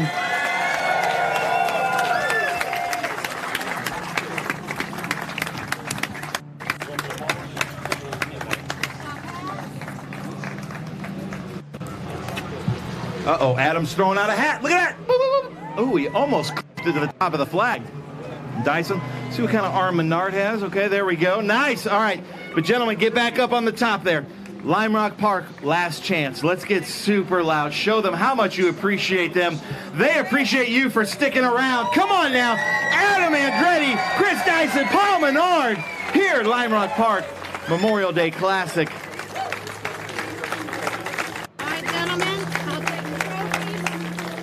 It truly is such an honor to be here on Memorial Day for the TransAm Series presented by Pirelli. Thank you so much for letting us be a part of it. We absolutely love coming here. Hopefully Dickie's going to bring us here for many, many years to come, because this is such a this is kind of the crown jewel in our TransAm schedule. So thank you guys so much. Look at this, Reefs Across America, Adam Andretti, Chris Dyson, Paul Menard. How about that Memorial Day Classic? All right, gentlemen, you've been given champagne. Do with it what you want. I think they might take you up on that. Look out! Here comes Andretti. Oh man! Don't get pulled over smelling like that, ladies and gentlemen. And Chris Dyson pours about one for the homies and the veterans. Who wants some Jimweed energy drinks? Look at that! Oh yeah, we've got some great Jimweed energy drinks to give away. Paul Menard, don't go too far, because our MCO Gears Lap Leader Award goes to Paul Menard. Where are you, Paul? Oh, he's giving champagne over to the team. Do we have the certificate or anything? Okay, so Paul Menard, stand up there. Chris, I'm not sure what we do if we superimpose a gift, but hold something. Yeah, hold the fake Happy Gilmore check. There you go. How about that, ladies and gentlemen? Paul Menard leading many, many laps. I tell you what, 5 laps in, we had 3 different leaders, and then he just took off. Okay, ladies and gentlemen, if you don't mind, Dickie Regal, if you'll come up here, indulge me for a second, because I got something to him. Paul Menard, stay with me here real quick on camera. July 19th through the 20th, we are bringing the SpeedTour All-Star Race over here. These are the names that are coming with us, along with IROC. Greg Biffle. Well, let me just say this. Greg Biffle and Boris Said are going to be on the track together at the same time. What could go wrong there? Greg Biffle, Jeff Brabham, Ron Fellows, Davey Hamilton, Ron Hornaday, Davey Jones, Bobby Labonte, Pippa Mann, Paul Menard, Ryan Newman, Max Pappas, Boris Said, Ken Schrader, Mike Skinner, Scott Speed, Danny Sullivan, and more. We've got IndyCar, we've got Formula One, we've got trucks, we've got NASCAR, we've got everybody represented. Dickie Regal, I know you're excited about that. Tell them how they can find out how to get tickets for that. Thank you, everybody, for being here and enjoying a great weekend, Memorial Day weekend here at Lime Rock Park. It's really easy. Come back and join us in July 19th and 20th for our SpeedTour All-Star event with IROC. Will be here as well. So it's just going to be an incredible weekend. It's easy. Go to limerock.com, get tickets, come back and join us. And once again, thank you for being here. Nice, yeah. And we are going to do all kinds of autograph sessions. Ray Everham's going to show all kinds of cool IROC cars. You're going to be able to get up and close and personal, just like this race with legends like Paul Menard and all these legends we're talking about. That does it here for the TransAm Series presented by Pirelli, the Memorial Day Classic. But we will be back here next year for the greatest fans in motorsports. Great stuff, Ben, and well done to the Trans Am Series presented by Pirelli, and well done to Paul Menard, who extends his lead now in the championship as we head next to Pittsburgh, which will be relatively unknown territory for a lot of our drivers in Trans Am. Haven't been there very often, but quite a few of the drivers have in other series. So it's going to be interesting to see who gains the most. But a great weekend of racing, I hope you'll agree. Our thanks to our MAV TV viewers. Stay with us if you're on the live stream. More SVRA to come. But our thanks to MAV TV. If you want to see the highlights, Thursday night, starting at 8 p.m. Eastern. From me, Jonathan Green, and all of Greenlight TV. Bye-bye for now.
Welcome back to Lime Rock, and as you can see, those nasty clouds in the distance tell us one thing, and one thing, we've just looked at the radar, and it's coming and coming fast. We've got lightning within 10 miles, and unfortunately that means that proceedings will probably not proceed. Ben Sissel, though, that does not take any of the shine of what has been a stunning Memorial Weekend classic here at Lime Rock. Yeah, and in fact, we expected this weather to come through during the middle of the Trans-Am race, so it held off as long as it could.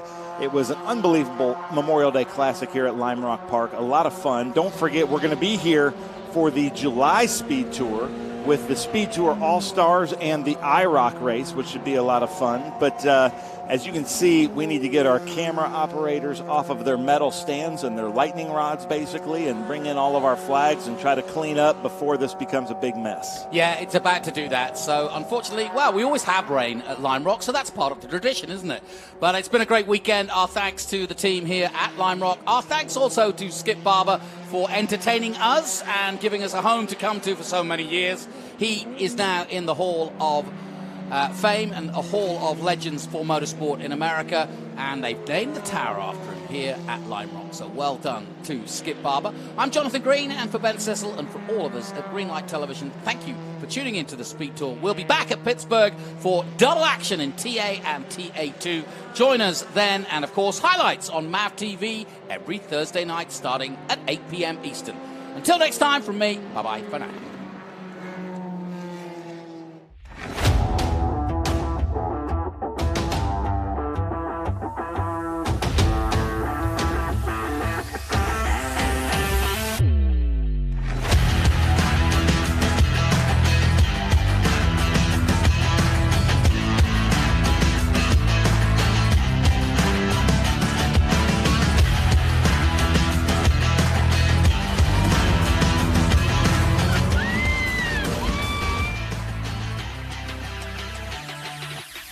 Okay, so pretend this is your race car. It's on the trailer, and you have an accident. Ouch! At least your truck's insurance will pay for another one? Yeah, not so fast. Standard insurance won't replace your race car, whether it's in the trailer, in the paddock, in the garage, or the repair shop. But at Hagerty, we can protect it for what it's really worth anytime it's off the track. No matter what or where you race, all for less than a set of race tires. Hagerty, let's drive together.